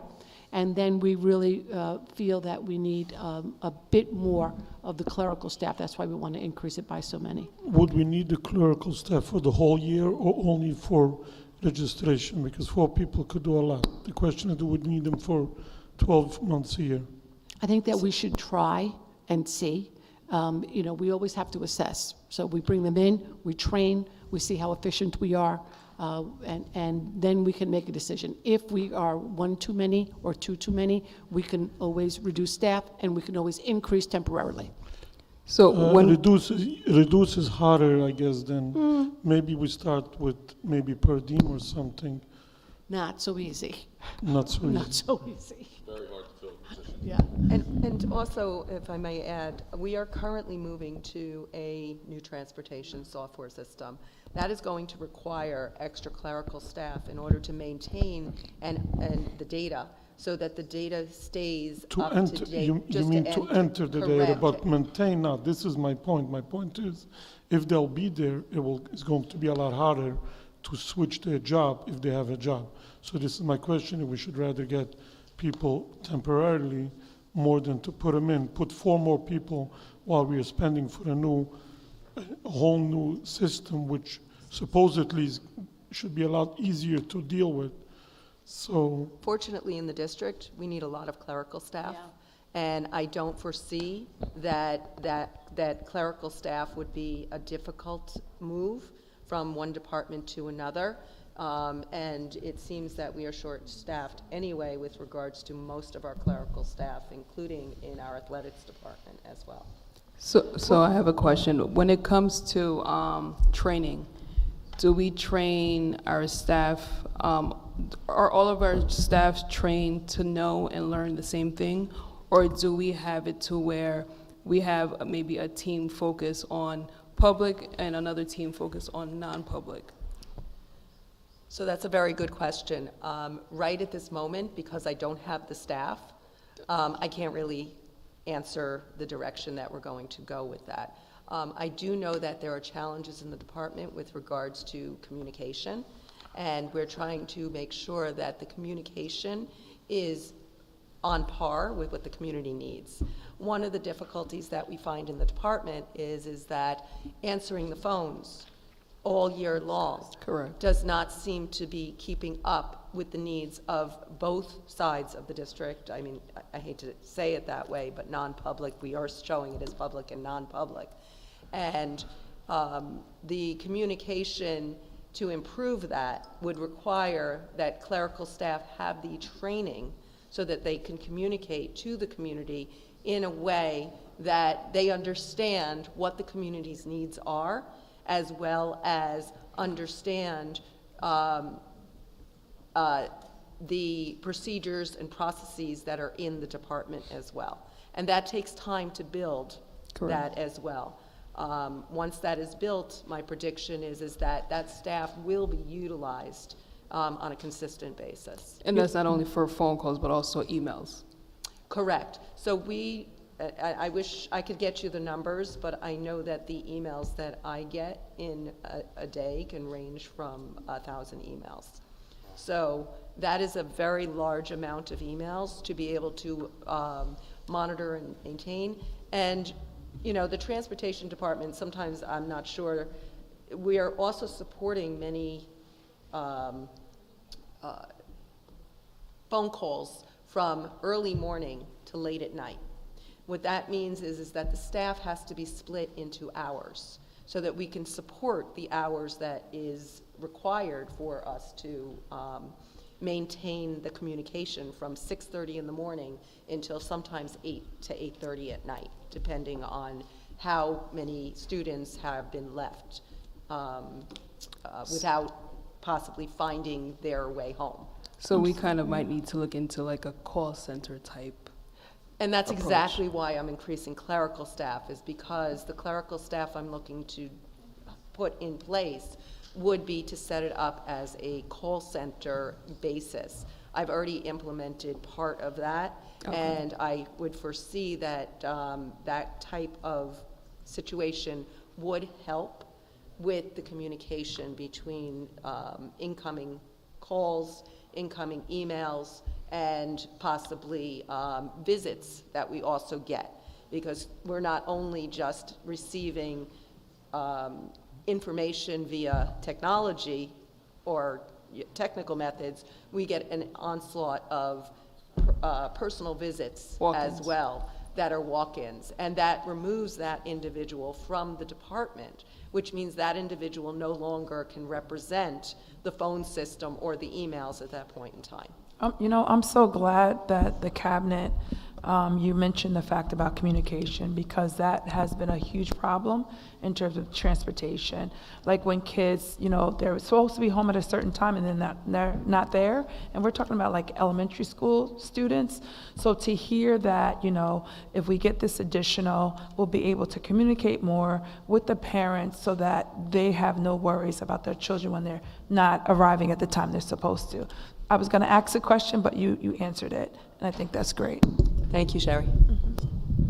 I'm sorry. Yeah, I mean, first of all, I mean, it's great that we're going to increase the communication, and I do want to point out something. Now, this is not something that can be budgeted for, and this is, I'm talking specifically about transportation, but I'm talking about other departments. I think it's very important that the office, the clerical staff and all the staff, obviously the teachers, but I'm talking about the staff that deal with the parents primarily. I personally have received complaints from parents about the way they've been treated in the offices, the lack of compassion, people being rude to them, etc. I really, really hope that those things change and that parents are treated with respect and compassion and to understand the issue and try the best that we can help. You know, these are all parents of children and they want to do the best for their kids. So I really hope that we budget that into this year's budget. That's it.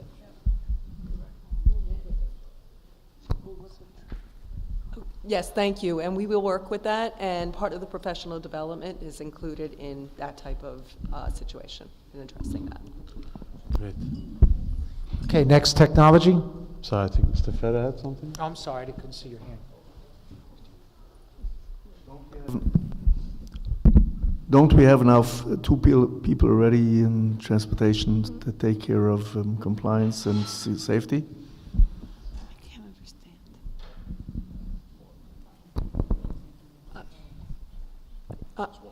I'm sorry, we have one safety, route safety inspector right now, not two? So the extra 2 individuals would be able to, we have over 400 buses, and I forget what the That's not number. my question. I'm sorry, maybe I misunderstood. There are 2 people over there, David and Mark. So What are their positions? We have 1 safety inspector and 1 assistant supervisor. David is the assistant supervisor, and Mark is our safety inspector, and we are looking to add 2 additional safety inspectors. Thank you. You're up, yeah.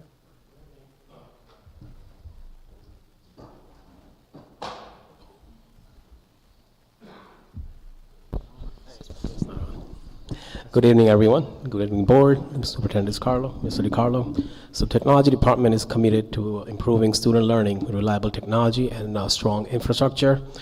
Currently, every classroom is equipped with interactive boards to enhance teaching and learning experiences, making lessons more engaging and dynamic. Additionally, every teacher and student has access to Chromebook, ensuring equal access to technology and digital resources to support modern learning. To support flexibility and efficiency, all district administrators, building administrators, and support staff are equipped with laptops with secure remote access. They can work safely from anywhere, maintaining productivity and communication beyond the school buildings. District has also invested in strong and reliable network systems with fiber connection redundancy. Internet access remain stable across multiple sites, cloud server hosting, remote backup systems that we have that prevent data loss and keep operations running smoothly. Additionally, ongoing cybersecurity practices keep student and staff data safe while ensuring compliance with privacy regulation like ADLO 2D. Supporting 21st century learning environments to prepare students for the future, district manages and support over 40 instructional digital resources and platforms, providing well-rounded learning experiences. Dedicated technical support staff keep student and staff devices functional, minimizing disruptions and providing equitable access to technology. Just a quick update about next year, 25-26 school year. The district will continue improving technology. Wireless platform upgrades will provide faster and secure internet, providing easy access to digital tools. Upgrading wireless access points in all buildings, including district office and all the school buildings, will provide secure internet, providing easy access to digital tools that our students and our staff use. Upgrading wireless access point and migrating to a centralized cloud platform for wireless will allow for better vendor support, ensuring new wireless hardware is fully supported by the vendor. And additionally, rewiring of IT closets will improve network performance, minimize downtime, increase safety, support future projects, and provide reliable power management. And new Chromebooks and classroom hardware replacement will keep devices up to date, supporting teachers and students in learning and teaching and learning. So the district will continue to invest in technology with an increase in technology department budget reflecting 2.6% in growth in the 25-26 school year. This investment will definitely help maintain and improve our technical infrastructure and system to support teaching and learning in the next year. Thank you. Thank you, Bob. And just real quick, that's the amount that's in the budget. If you could also just quickly touch on what we get from E-rate. That is in addition to what we fund in the local budget. because I think that's an important thing to note as well. So for next year, we do have $1.4 million in E-rate, which we're only responsible for the 15% of the total funds. So our allocation is 15%, and the vendors we pick, they actually go to USAC, the federal government, directly to get for reimbursement. So again, that's a big project that we just talked about, including wireless infrastructure upgrade, replacing all access points. We have about over 700 access points district-wide.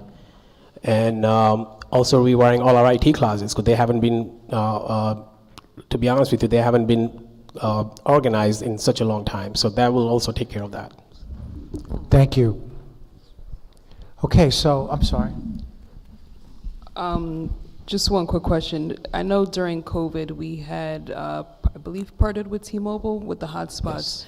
Is that an ongoing program that we have now, or have we looked into other resources for hotspots for our students? So we do, we have looked into other carriers as well, but T-Mobile gives us the best price, right? So, and they kept the same monthly amount, so they haven't really increased our amount yet. So we still have 1,500 hotspots, and we're working with Dr. Shanahan funded programs to increase our quantity of hotspots as well for next year. So.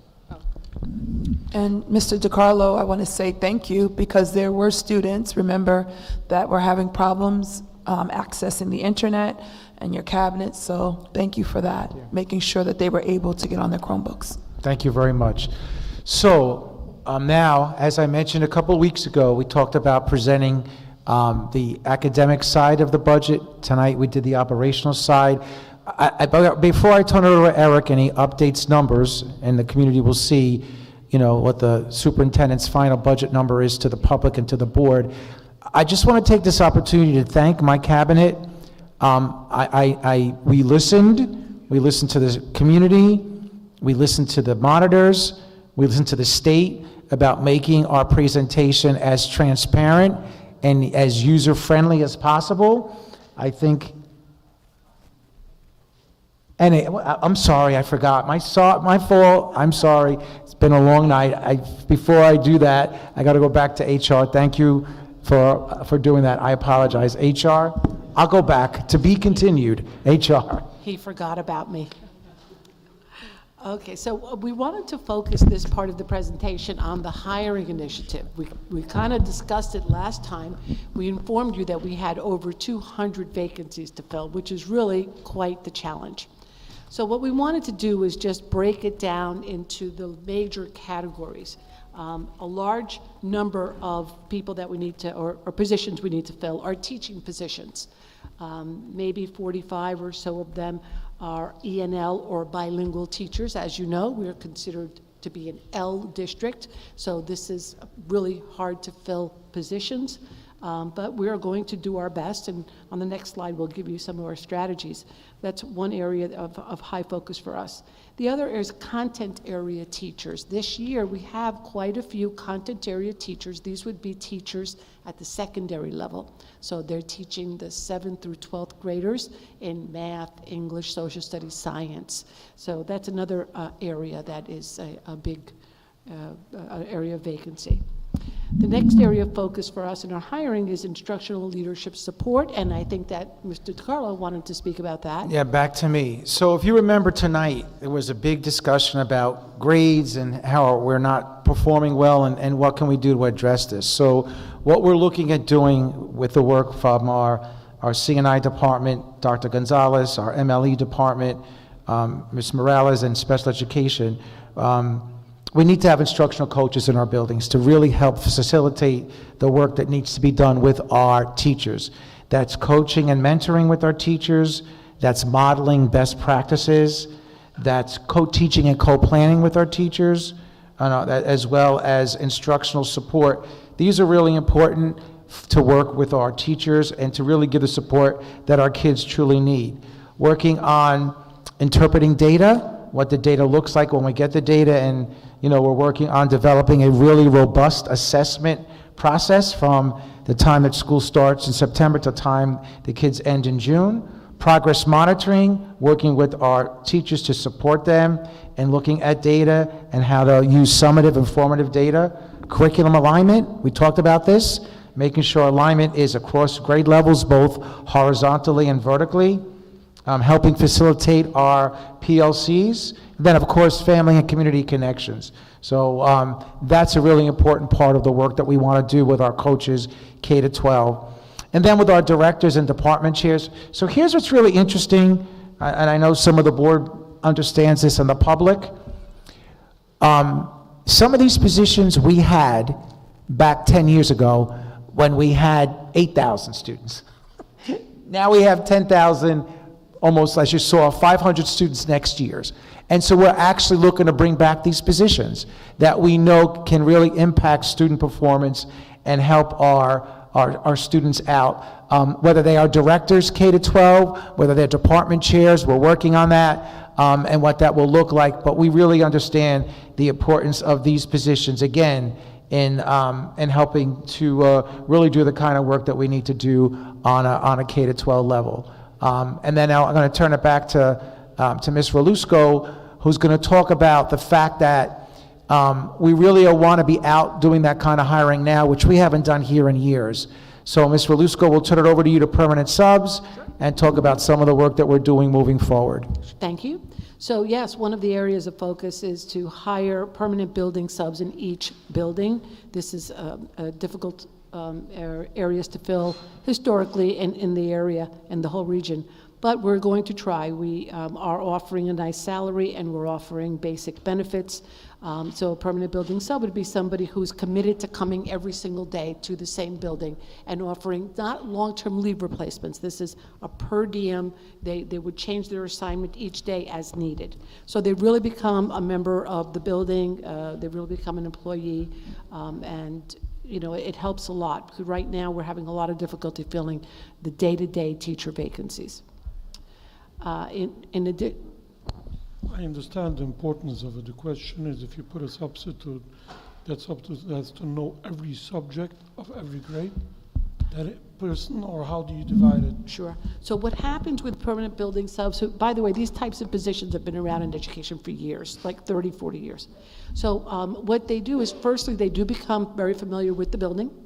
And secondly, principals have systems in place so that teachers have to leave work for substitutes, that substitutes are able to just pick up and offer to the student and supervise. In this day and age, we have a lot of ability to use a combination of more traditional teaching assignments left behind, as well as virtual programs that they use. So that's how it's done.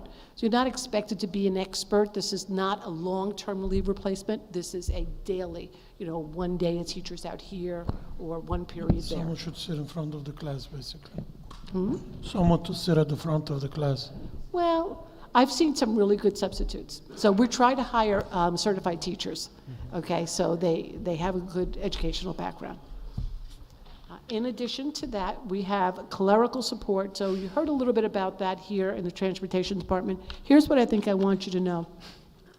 We are short in clerical support throughout the entire district. All of our schools, all of our departments, HR, transportation, as you've heard, special education, I mean, really short. So short that it makes it hard to just do basic functioning in some cases. It's particularly true right now at the high schools for guidance. So each high school will be getting some guidance clerical support, a little bit more in HR. The special education department is going to really need much more clerical, just to make sure that the IEP, students' IEPs are in compliance, and the whole special education regulations are in compliance. So we're going to be working hard on that. And then our final big bucket for hiring are paraprofessionals. So these are the teaching assistants, and most of these will be to support kindergarten classes, that's really best practices, as well as bilingual classes. Some will also be for special ed. So we wanted to just let you know these are the big areas that we're focusing on. And in our next slide, we're going to talk a little bit about our plan for filling all of these positions. We have a multi-pronged approach. Our first area of focus will be job fairs. We discussed this last time. We are going to be hosting 3 ourselves in on Madison Avenue Central Office. One will be on April 5th. That's a Saturday, 10 to 3, and we have two afternoon, early evening. One will be on Wednesday, April 9th, and the other is Thursday, May 8th. And those will be from 4 to 6. So we're looking forward to those. We're hoping to attract local community folks. We've got, as we've mentioned, clerical positions, teaching assistant positions, teaching positions. And so we're hoping that we can really attract some of our local folks there. We're also participating in college fairs, sponsored fairs. So it's not just fairs that our district is hosting. In addition to that, we have established college relationships with local colleges, but we're going to strengthen those relationships. What we're hoping to do is deepening our connections with them so that we can develop a pipeline of folks. For example, if we have teachers, people who are studying to be teachers, some of them may want to study at night, some of them want to study online. So those teachers might be good candidates to fill our substitute positions. And also they might be good candidates for the future once they reach graduation, which happens 3 times a year, December, May, and August. If we have good connections with these colleges, then we could develop ways of communicating our openings with these folks who are about to graduate. And either they can do some student teaching for us, they can do some substitute work for us, and get to know us, we get to know them a little bit. So we're working on developing and strengthening those relationships. We are also, as you'll see on the agenda in our action items, we're establishing hiring committees and hiring temporary assistants. You had mentioned temporary help before. So we want to hire temporary assistants to help us with these hiring committees. Now, as we mentioned last time, we have over 240 vacancies that we are trying to hire. That is a huge undertaking for any district. So we absolutely do not have the staff in-house to address that volume of hiring. So we have thought about it. We're being pretty thoughtful. We want to bring in some people on the outside that have specific skills, and we want to establish ongoing committees that will be working throughout the spring, through the end of the summer, and probably even into September, to try to fill as many of these positions as we can. We'll be giving you updates as we move along in that process. What would the, I understand, the hiring committees, would that consist of? I know you have 2 here, but I would hope it also would consist of maybe, I don't know, but I know Dr. Gonzalez, would it consist of some of our cabinet members to be part of that hiring process? Sure. Or part of that hiring committee? Yep, so the people that we have, that we want to hire, those are to assist us. They're not necessarily the hiring committee. Okay, they may help us hire some, like clerical or teaching assistants, but hiring teachers and educational leaders, that's going to be, a cabinet is going to be involved in all of that. State monitors are involved, everybody, yeah, teachers, parents.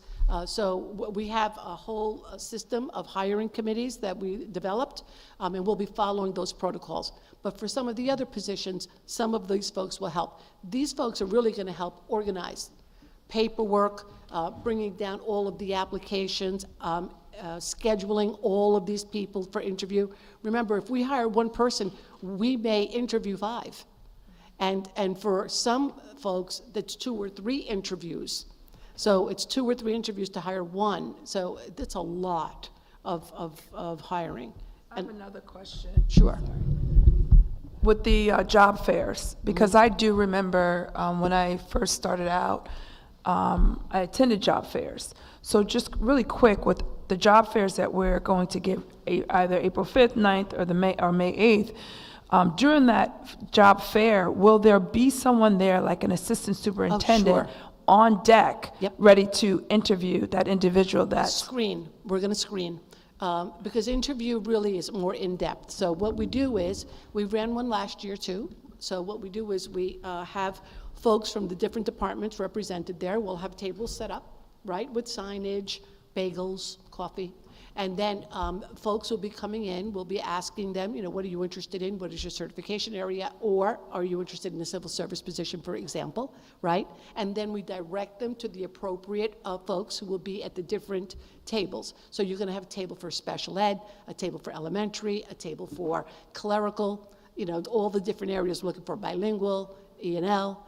And so then we would, you know, we would be directing them to the appropriate areas. Then they will be screened. So there will be administrators there who will be screening, taking resumes, writing down notes, and then anybody who they feel they should invite back will be invited back for full interviews. Okay. That way we can process a lot of people. If we actually stop to interview, that could be a 45-minute process for, you know. So. Do we have Thank an updated flyer with all 3 dates now? I know believe so. Dr. Rolone was working on that. Okay. Okay, and we also are putting signs out in the community that, well, they don't have the dates on them. They just have the contact information and letting you know that we're having the fairs. Okay, and maybe if we have a contact list for maybe starting with the local colleges, to send this out to them as well so that their students are aware of what we're doing? You're saying that, are we in communication with them? Correct. Yes, we are in we have contact lists. We've already established contact with the local colleges, and we will be continuing that throughout this entire process. Okay. And they'll have the flyer. We'll give them the flyer for sure. We were just finishing changing it because of the new date. So, but we will certainly, we're going to put that flyer everywhere. So, so anyway, we're excited, but we know it's a huge challenge. It's a huge undertaking. We thank you in advance for your support. We're going to probably come back with the, you know, asking for more support as we continue the process. It's going to be pretty interesting, but we are hopeful. And then the last thing that we are going to try to do, one of the other strategies we have is we're going to be reaching out to the 2 high schools, and we're going to be talking to our seniors, because we're going to have some seniors that may not be going to college full time, and you know, they may be going at night or working online, or maybe they're not ready for college. They might be ready to be a teaching assistant or a clerical or an aide. So we're going to be reaching out to the 2 principals and asking them for any suggestions regarding their graduating class, reaching out to some of the students and speaking with them as well. So that's our basic plan for now. We will continue monitoring and we'll tweak it as we move along. Thank you, Anna. So that leads me to Eric, and I just wanted to, like I said, just thank everybody.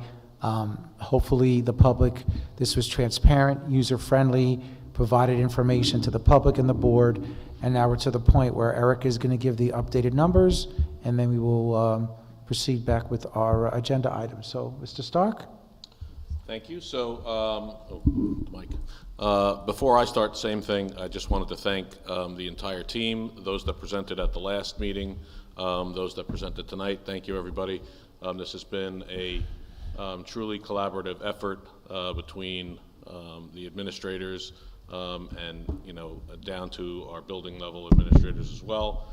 And it couldn't be done without everybody working together. So thank you, everyone. The first slide here, I am not going to spend a tremendous amount of time on. This is the final maximum allowable tax levy calculation. It's a little different than what was discussed earlier. I had mentioned in previous meetings that there were errors in the pilots that were included in that in prior years. That was all corrected. So when you go through the whole thing, at this point, it actually increased the maximum allowable number slightly to 3.15%. I think at the last meeting we showed 2.97. Now, that's not what you want to hear, I know, but it's okay. So we're going to move to the next slide quickly. So this is the one that you want to see, okay? So we have continued to develop the budget. We've made some modifications. And we have now put together the entire budget where we are able to fund the revenue side with keeping the tax levy flat, so not increasing the tax levy from the prior year. I will come back to the revenue slide in a minute. If we could jump forward 2 slides, I think. So this here shows all of the changes in the expenditure budget. So let me change that on mine so I can see it. We had a number of additional positions that were in some of the federal grants that we have moved back into the budget. 3.5 administrators in the multilingual area, and you see the amounts attached to each. There was a bilingual mentor. That was just a portion of someone's salary. We moved also back in an executive director of HR. That was not included in our original slide. A number of clerical that you see there, and all of the numbers are attached, and it shows you the FTE. FTE is short for full-time equivalent, so where you see 1.0, that means one full-time worker for the school year. Then there were a number of changes in the negatives, so the negatives are in red.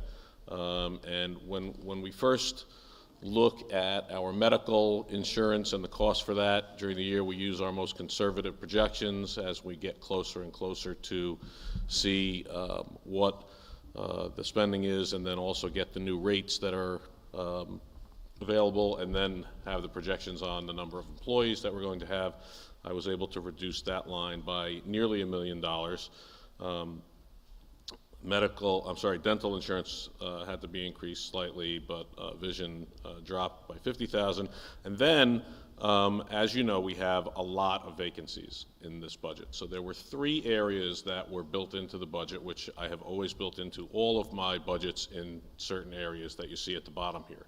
One is an MLE contingency, and what we mean by contingency is you put aside a chunk of funding in order to deal with what could be new entrants in PPS, in special education. It could be students who were newly classified, moved into the district, students that need to be sent out of district at a high cost.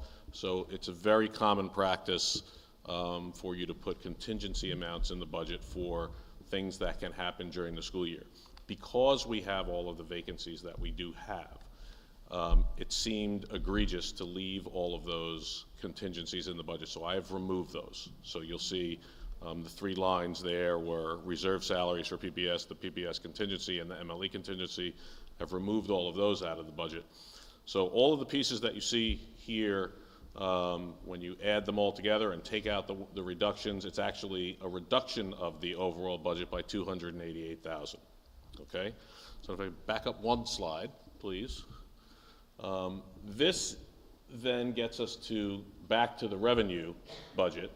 And again, I wanted to point out that when we look at how the revenue has broken down over the past 4 budget cycles, you can see that in the 2022-2023 revenue budget, property tax made up 60% of the budget, and New York state aid 36.9%.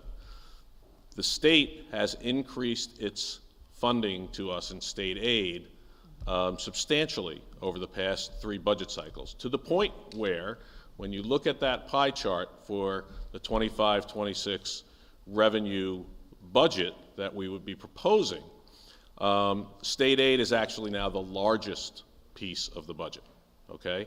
So in doing so, then go back to the breakdown, back one more slide. In the current year, for the 25-26 draft revenue budget at this point, we are able to put that budget together. You'll notice that there is an increase in New York state aid of $16 million. So that is allowing us to increase the overall budget for the district with. Is that in the Congress budget as well, or in the executive? This is an executive. This is in the executive budget right now. Do we know about what we're going to get after it goes through the Assembly? We do not. What I can tell you so this will be my 18th budget cycle, and in various different districts, but there has never been a budget cycle where the legislative budget has decreased the state aid. Not that it can't happen, it can, but in those 18 years, the only changes that have happened from an executive budget to a legislative budget have been increases in aid. So at this point, I feel comfortable that our aid numbers will be good. We have also tempered them down because of the number that you see. I think I explained this in our last meeting, of the 167 is a little bit lower than what you see in the governor's projection, because our enrollment has dropped a little bit from what was in the ST3. So Why yes. do we have certain reimbursements like Medicaid and certain incomes? I'm sorry, say that again. Why do we have them? Why do we have them decreased? Medicaid, Why do we have them 50%? decrease? Okay, Right. so yeah, there are a number of items in this revenue budget, and I think I mentioned this at our last meeting as well, where you're seeing substantial decreases. The reason for that is that what I am budgeting for you are what I believe to be the accurate amounts that we will be collecting. There were, over prior years, and again, we're talking about moving forward as opposed to looking back, a number of these items were rolled forward year after year after year after year. So for example, tuitions. That number was the same in the revenue budget for at least 4 or 5 years as I'm looking back. And what that would be students from other districts filling seats in some of our classes. We do not have that happening right now. We have one tuition student in the district, okay? So I've reduced that number down to $100,000 from $1.9 million, and that's because we don't earn that income, so I'm not gonna keep it in our budget. Conversely, we didn't have any interest income in the budget for the current year. I don't know why, because we have some of the highest interest rates that we've had in the past 10, 15 years. You actually can see interest on your bank statements, which you couldn't do for many Where's years. the interest from all the money that's been hidden? Well, that's where it's being corrected here. So we have the money. But if you look at the current year's revenue budget statement, it shows that you have over-earned by every dollar that you've earned, which is right now somewhere in the $3 to $4 million range, and it's a substantial amount. I have tempered that down a little bit for the year moving forward, with the expectation, based on the elections and so on, although who knows now with the tariffs, that interest rates might go down. Maybe I'm right, maybe I'm wrong, but Is there a you way to definitely want see- to be a little bit conservative when you're budgeting for interest, because if rates go down, then you're not going to collect the funds. Is there a way to see the real revenues for last year? Is there a way to see them? Sure, yeah, I'll provide those. I don't have them here, but yeah, I can show you all that. It's in, you actually have them in the treasurer's reports that we give you every month. So, but I'll provide a slide that shows us our actual revenues at the next meeting for you, okay? Mr. Starks, just sure. real quick, in terms of expenses, will it change? I know we're trying to hire, right? Because we have over 240 vacancies. And I know that when you hire, then you have to pay medical and dental. Will our expenses change, or did you incorporate that already? So that is all incorporated into the budget. When I Okay. go back to the expenses, I'll show you that. But Okay. yes, all of that is considered. All right, thank you. Okay, so then, back to the revenue budget. No, go back. So you can see there that we're able to balance this out. The 348,000. Oh, one more. There, no, in between. There you go. We have increased the overall revenue budget by almost $10 million. It's 2.85%. That'll be the same as the increase to the expenditure budget. But of course, the important piece to see here is that we have an increase in state aid of $16 million, and we are leaving the tax levy flat. Okay? Now we can go forward to. Please. Just a quick question.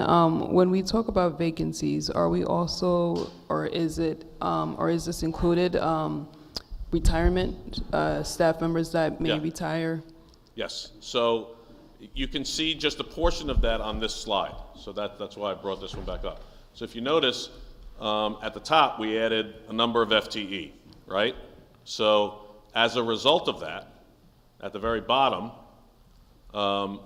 this is just for what we've added in this budget cycle. I mean, in the changes that we just made to this budget. I've modified the employer contribution to ERS, and that's increased by $175,000 for the positions that are noted above. I have increased TRS, which is the certified personnel's retirement system, by $25,000 for the positions listed above, and then Social Security by $104,000. So that is all included. Every time that we add or remove a position, we recalculate the amounts that we pay to the pension funds and in Social Security and Medicare and so on and so forth. Okay. So now. So how many total? Yeah. How many total vacancies did we have this current school year, and how many new positions beside the vacancies are we adding? Like, I believe we reported 40. It was around 140, and then 70 something. And then we have some additional ones that were added into tonight's slide. So we will give you an updated listing of that for the next meeting. We can actually email that to everybody tomorrow. We're proposing, right now we have 170, you said? I think the total we came up with was in the neighborhood of 240, 250. No, that's for next year. It's now next year, right? So that, Yeah. the 244. Maybe I misunderstood the question. Yeah. Right.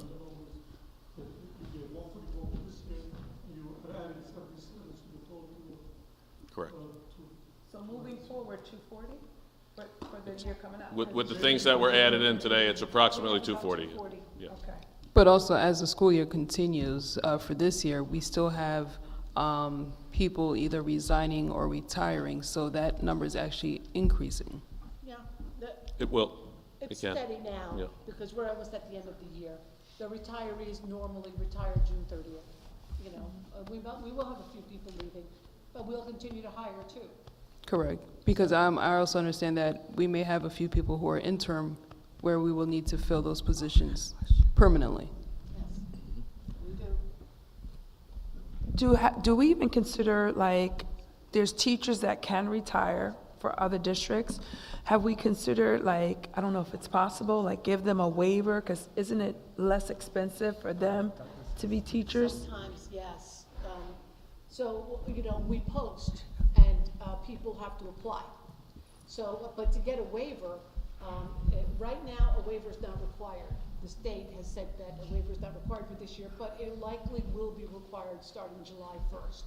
At that point, we have to show that there's a good reason for a waiver, which means that we have to show that we have posted, we have interviewed, and that we don't have anybody qualified to take the position. Then they will be granted a waiver.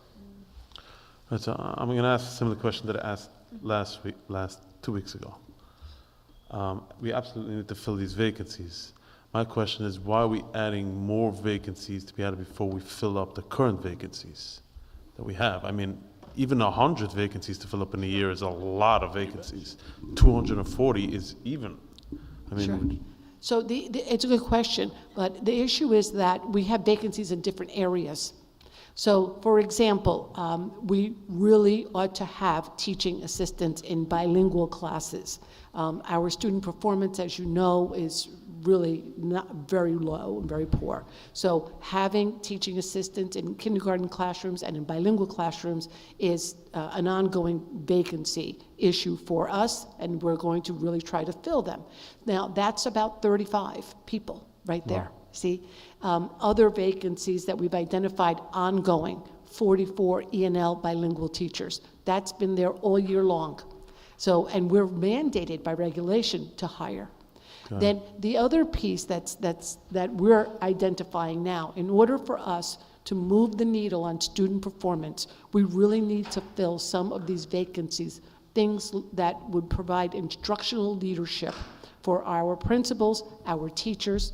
We're lacking in critical positions that all districts have, whether they be chair people for the science department, the math department, people who have areas of expertise, a degree of expertise beyond just the regular teaching expertise, and administrators that also have that expertise. These are positions that were cut 10, 12 years ago. As a result of all these deep cuts, we're unable to successfully move the needle of student performance. That's our biggest challenge. So we're trying to staff the district so that it reflects appropriate staffing for a district of this size and of a district facing the needs that we're facing. And I just want to, I'm going to bring up a bad topic, so I apologize. But I know that there have been conversations or comments that we didn't hire enough people for the current year, and that's 100% true. But there's a reason for that, and part of that is the reason that you've brought up a number of times, is that at this time last year, there were people telling the board and the district that we were going broke and that there wasn't any money, and we weren't allowing people to be hired. So we are so far ahead of that process this year with what we're doing that we are very confident that we are going to be able to fill positions. Well, but they were budgeted for these The previous budget was lies from the beginning to the end. What? The previous budget, what we find out now, were lies from the beginning to the end. Yeah. And it not only hurt, it had a very terrible effect the entire way it was done, and the publicity that we got was horrible. Yeah, I mean, I wouldn't want to work in a district where they're saying that they're not going to be able to pay teachers in July. I understand that. But hopefully this year, as you said. We're trying to get away from that perfect storm and create a much better place and be able to bring those people on board.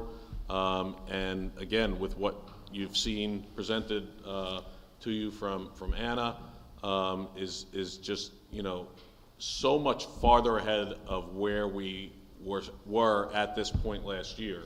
And I wasn't here, but I know because they were telling you can't hire anybody. So you needed all these positions, you budgeted for them, and then you were telling people you couldn't hire them. So it was, it was a very bad situation. Is there a practice anywhere to have it audited by an outside auditor? I'm sorry, say that again? Is there a practice anywhere to have the budget audited by an outside auditor? Not that I'm aware of. It's not a part of this process. The timing of that, I don't know how that would work. Just in terms of what the district did ask us to do, we have issued an RFP for the review of the prior years. Yes, but as much as we trust the current administration, we still have distrust of the way that it was orchestrated in the past years. There's nothing that I can do to change that. I can't. I can only.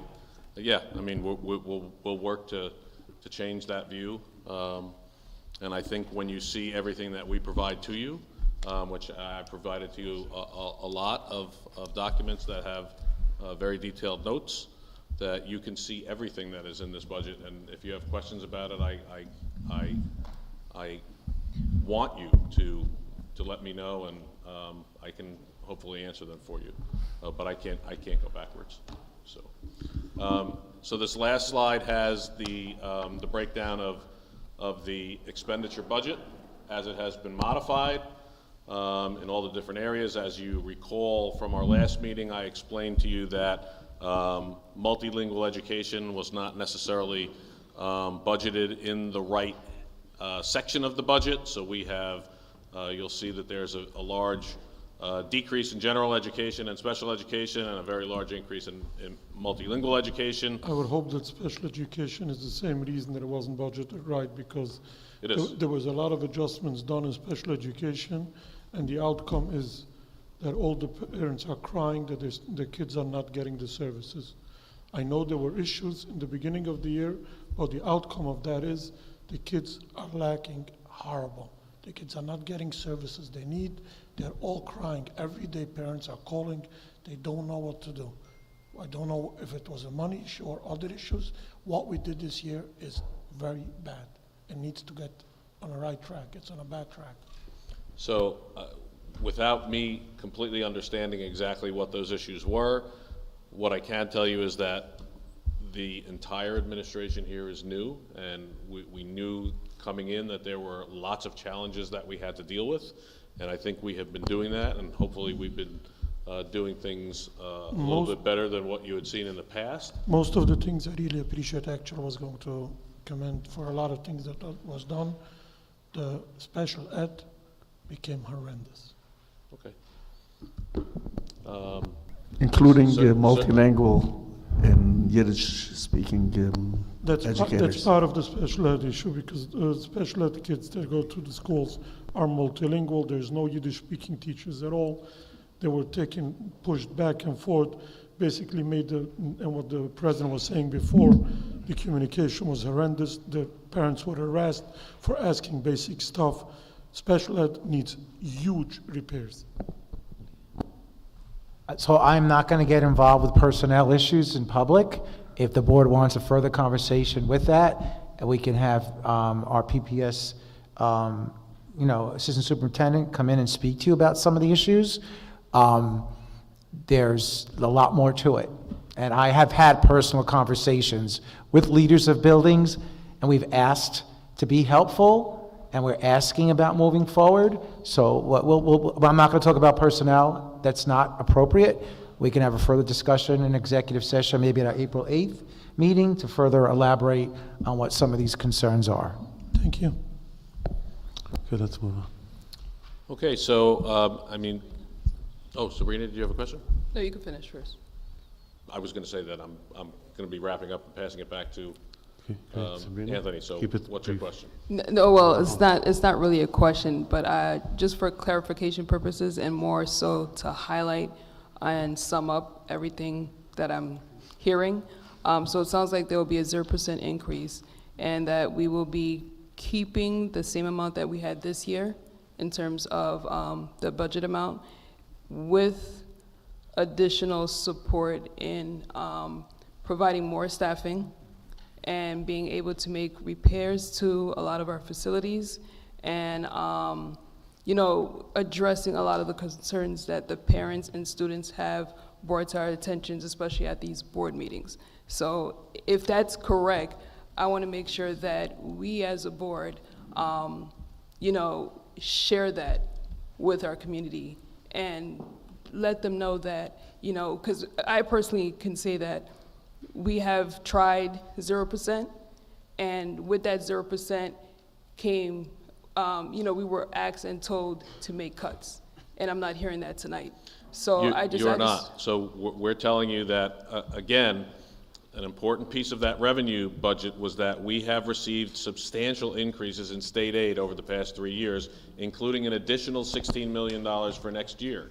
And that is allowing us to not increase the tax levy and still add all of these different things that we've been talking about over the past 2 meetings at the same time. Correct. And like I said, I wanted to make that clear so that we as a board also shares that with the community, so that there's no pushback at the end of the day. We're here to support the kids, all kids, and I just want to make sure that when we present this to our community and to our wards and to whoever we have to share this with, that we have a outcome in May that is for all students. So that is And absolutely. thank you, Cabinet, for all the hard work that you guys do. Thank you for saying that. That's obviously the intention, and leads right into our next slide, which is this is a pie chart, and I think at 10 o'clock nobody cares about the pie chart, so we'll go to the next slide, which is about our presentations, and I'll turn it back over to our superintendent. Yeah, just quickly, and I want to leave this out because this was mentioned by one of the students, and also in this budget, and Mr. Tyndall came over to tell me, we have an actual food consultant services. We're looking to hire into an agreement with somebody who's going to come in and look at all our food services and what we're doing. So we're going to look at that along with revamping and remodernizing our cafeterias. And that's, to your point, that's all included in the budget. As I said in the beginning of this process, and I know we got to move forward, I believe the work that's been done by this group of administrators, this team has presented a very responsible budget to the Board of Education as a part of the superintendent's budget. I think it meets a lot of the needs of what we need to do to move this district forward in the right manner. You know, I think hopefully we can have this as a jumping off point, not just for this year, but in years to come. So thank you, board, for listening over the last month and a half. I appreciate it. And back over to you, President Rose. Dr. DiCarlo, could we do something that Washington should change the menu, what's allowed to give? Because we all know that a big part of the food issue has nothing to do with our control. It's what the health administration tells us to give the kids, and kids don't go for the food that they were told that they have to eat. So even if we'll have a food service, the menu is still the same, and Right. kids don't go for the whole wheat bread and green milk and stuff like that. So the food service consultant, known for a very long time, she's the Northeast Regional Food Service Director of the Year. She is the former president of the School Nutrition Association. As part of her proposal, she's doing a full menu review for compliance, and she's going to do meet and greets with students and community groups to get their input to redesign the menu. We have done the meet and greets. The problem is that the guidelines from USDA. She'll meet all of that. She even is able to work dependent on our numbers the revenues we generate, because it's a program that generates its own revenues and supposed to operate separately of the budget. She has maximized that at every place she's ever worked and brought in she even did charcuterie boards at Newburgh Free Academy. And thank you for bringing this up, because the community should know that the food has nothing to do with the board. It's not a board function at all. It's not in the budget. It's a separate thing, and we don't control. The only thing That's that correct. we control is signing the vendor, which we did discuss at the beginning of the year when we did Last year we did it. when we did the contracts. Yeah, we were discussing which vendors to use. So it was basically, that's the only thing that's And our part. I believe the vendor that we use is probably one of the largest food vendors in, I don't know if. It's the lowest responsible bidder is what we're using right now. What I'm Because saying, that's what- Whitson's that's what we are is- guided to is- use. But that's the law, so. That's the law. We have no choice. Just a comment on that, when you talk about advocacy and other things, there are many things that a school district or a government entity in New York State is allowed to do an RFP on rather than a low bid. Food services, oddly enough, is not one of those. We're talking about the health and wellness of our children. The state requires certain things in terms of wellness, but we cannot treat that as a professional service. There has been one state recently over the past 2 years that has actually changed that, and it's the state of Illinois. So if there are people out there, I have actually tried to have conversations with assemblymen about that. It's not something that's really high on anybody's radar, but if school districts in New York State were able to do RFPs versus low bids, it would be a much better situation for the food that children eat in schools throughout the state. Well, Thank you. This is very important for the community to realize, because we are being beaten up on that on every meeting, and it really has nothing to do with. it's fine. We beyond have- our we control. And have thick skin. she'll come and she'll do the board presentations and provide the updates to you as well. So she'll do the reports and the I board just updates. wanted to point it out to understand that it's not something that we neglect. Absolutely. So I just wanted to point out something that I noticed. I think it was at Spring Valley High School. I don't know if we do this at all of our schools, but I noticed now we have halal and kosher also included in our menu. Yep, Yeah. everywhere. It's part of the food service bid as well. Okay. Yeah, we have requested, it was part of the contract, we made sure before when we approved the contract that they have halal and kosher food. Yeah. Okay, Superintendent, are we done with the report? Thank you very much, Superintendent and his team. Really appreciate the way you presented the budget this year, much clearer than previous years, and thank you. Okay, moving on to consent and agenda items. We'll get to the board reports after consent and agenda and action items. Do I have a motion for consent and agenda items 1 through 9? Moved by Mr. Feder. Do I have a second? Second by Mr. Moses Koff. Any discussion? We have a motion and a second. All those in favor say aye. Aye. Anyone opposed, abstain. Motion carries. Do I have a motion for action items 1 through 25? President Rose, before we move forward on number 17, item Second, 17. Let's get the motion going, Okay, I'm and then sorry. we'll open it up for discussion. I apologize. Just one second. No problem. Mr. Weissmandel moved it. Do I have a second? I'll second. Second by Vice President McGill. We'll open up for discussion. Mr. Shanahan, if you would mind coming up, item number 17, that quick update on QTEL. Thank you. This actually just happened today, so just a quick update, quick We're on to the action board. items right now. Number 17. Right, so number 17, this contract was put on the board agenda earlier. We got notice from the vendor that they wanted to add something after it was put on the board agenda. So we agreed, they're agreeing to have the board approve it for tonight. It's for services that begin later this week and next week. And then later on, if they want to, they'll be amending this contract. So they want to put in a paragraph just about intellectual property. Is this the same vendor that we had? It's the West issue? Ed, number 17. This is a different vendor that we had the issue for? No, we've used them in the past, right? But they just wanted to make sure that there was some mention of intellectual property in the contract, so they'll be amending that at a later time. But everything else is fine. Doug, are you good with that? Yeah, they proposed this amendment today at 3 o'clock in the afternoon, so that's why it's still on the agenda. I think that if all they want to do is protect their intellectual property, I honestly did not get a chance to look through the contract changes they wanted to make.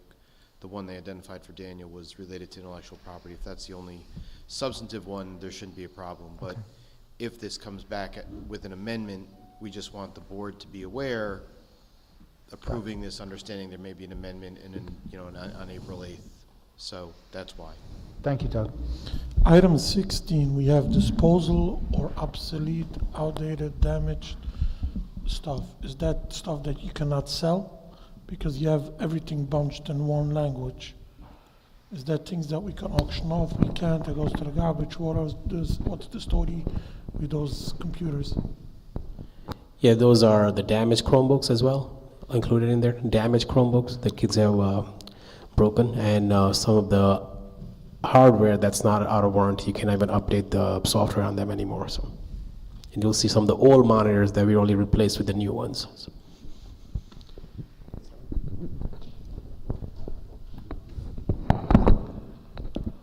Okay, we have. I'm sorry, I just have to, I know we have two consultants on our agenda, and I just want to make sure that we've looked into them to make sure that they're reputable and that they're able to produce whatever is written in the contract, an Yes. agreement.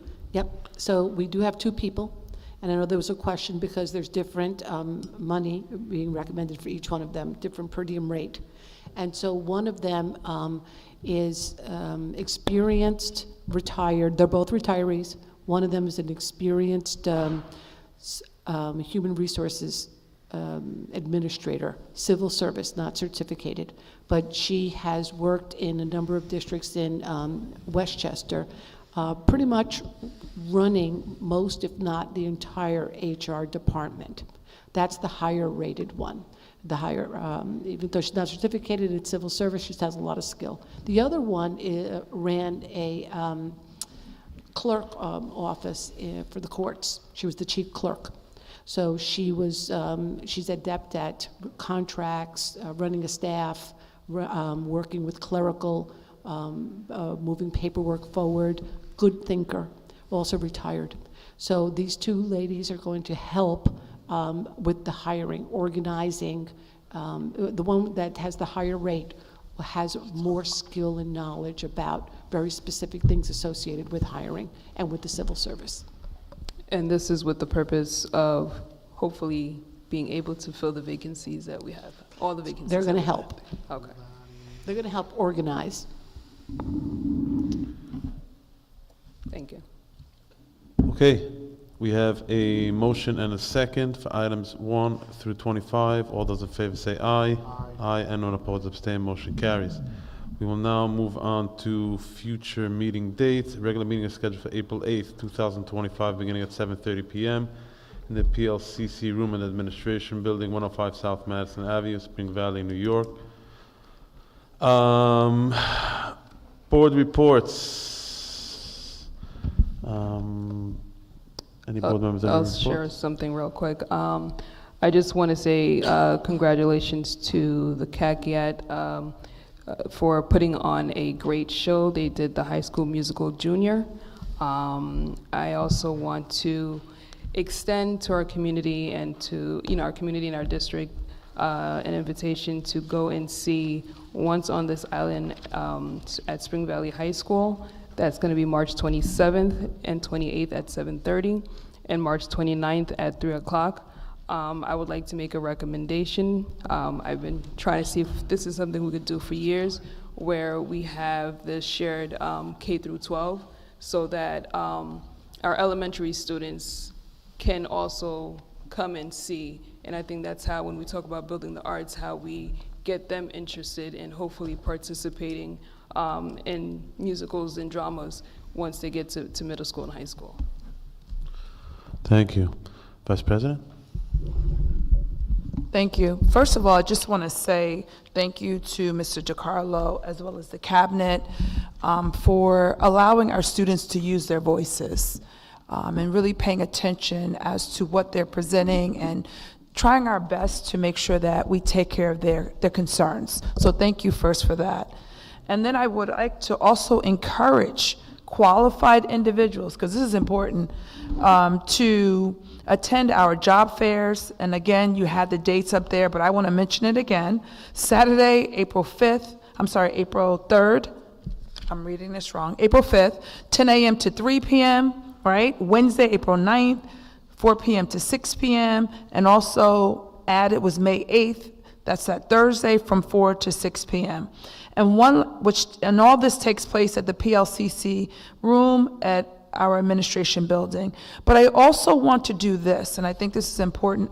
As an educator, I want to remind our seniors, all seniors and their families, to complete the FAFSA application, which is the free application for federal student aid. If you're planning on attending college, please see your guidance counselors right away for more information about that, because that's very, very important. And that ends my report. Thank you, President. Thank you very much, Vice President, as always. Written communication. Since the last board meeting, the board has not received written communications. Kathy, I have a note to ask you about something. For exec session. Oh, I'm sorry. So I will now make a motion to enter executive session to discuss Matters regarding appointment of particular persons and to receive legal advice related to an arbitration decision. We do not. Do we anticipate motion after? Oh, we may have action following. Great. Okay. Do I have a second? Second by Ms. Charles Pierre. All those in favor say aye. And none opposed, abstain. Motion carries. Thank you, and have a good night.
On mute. Okay. Okay, it says it's ready. At this time, I need a motion to adjourn.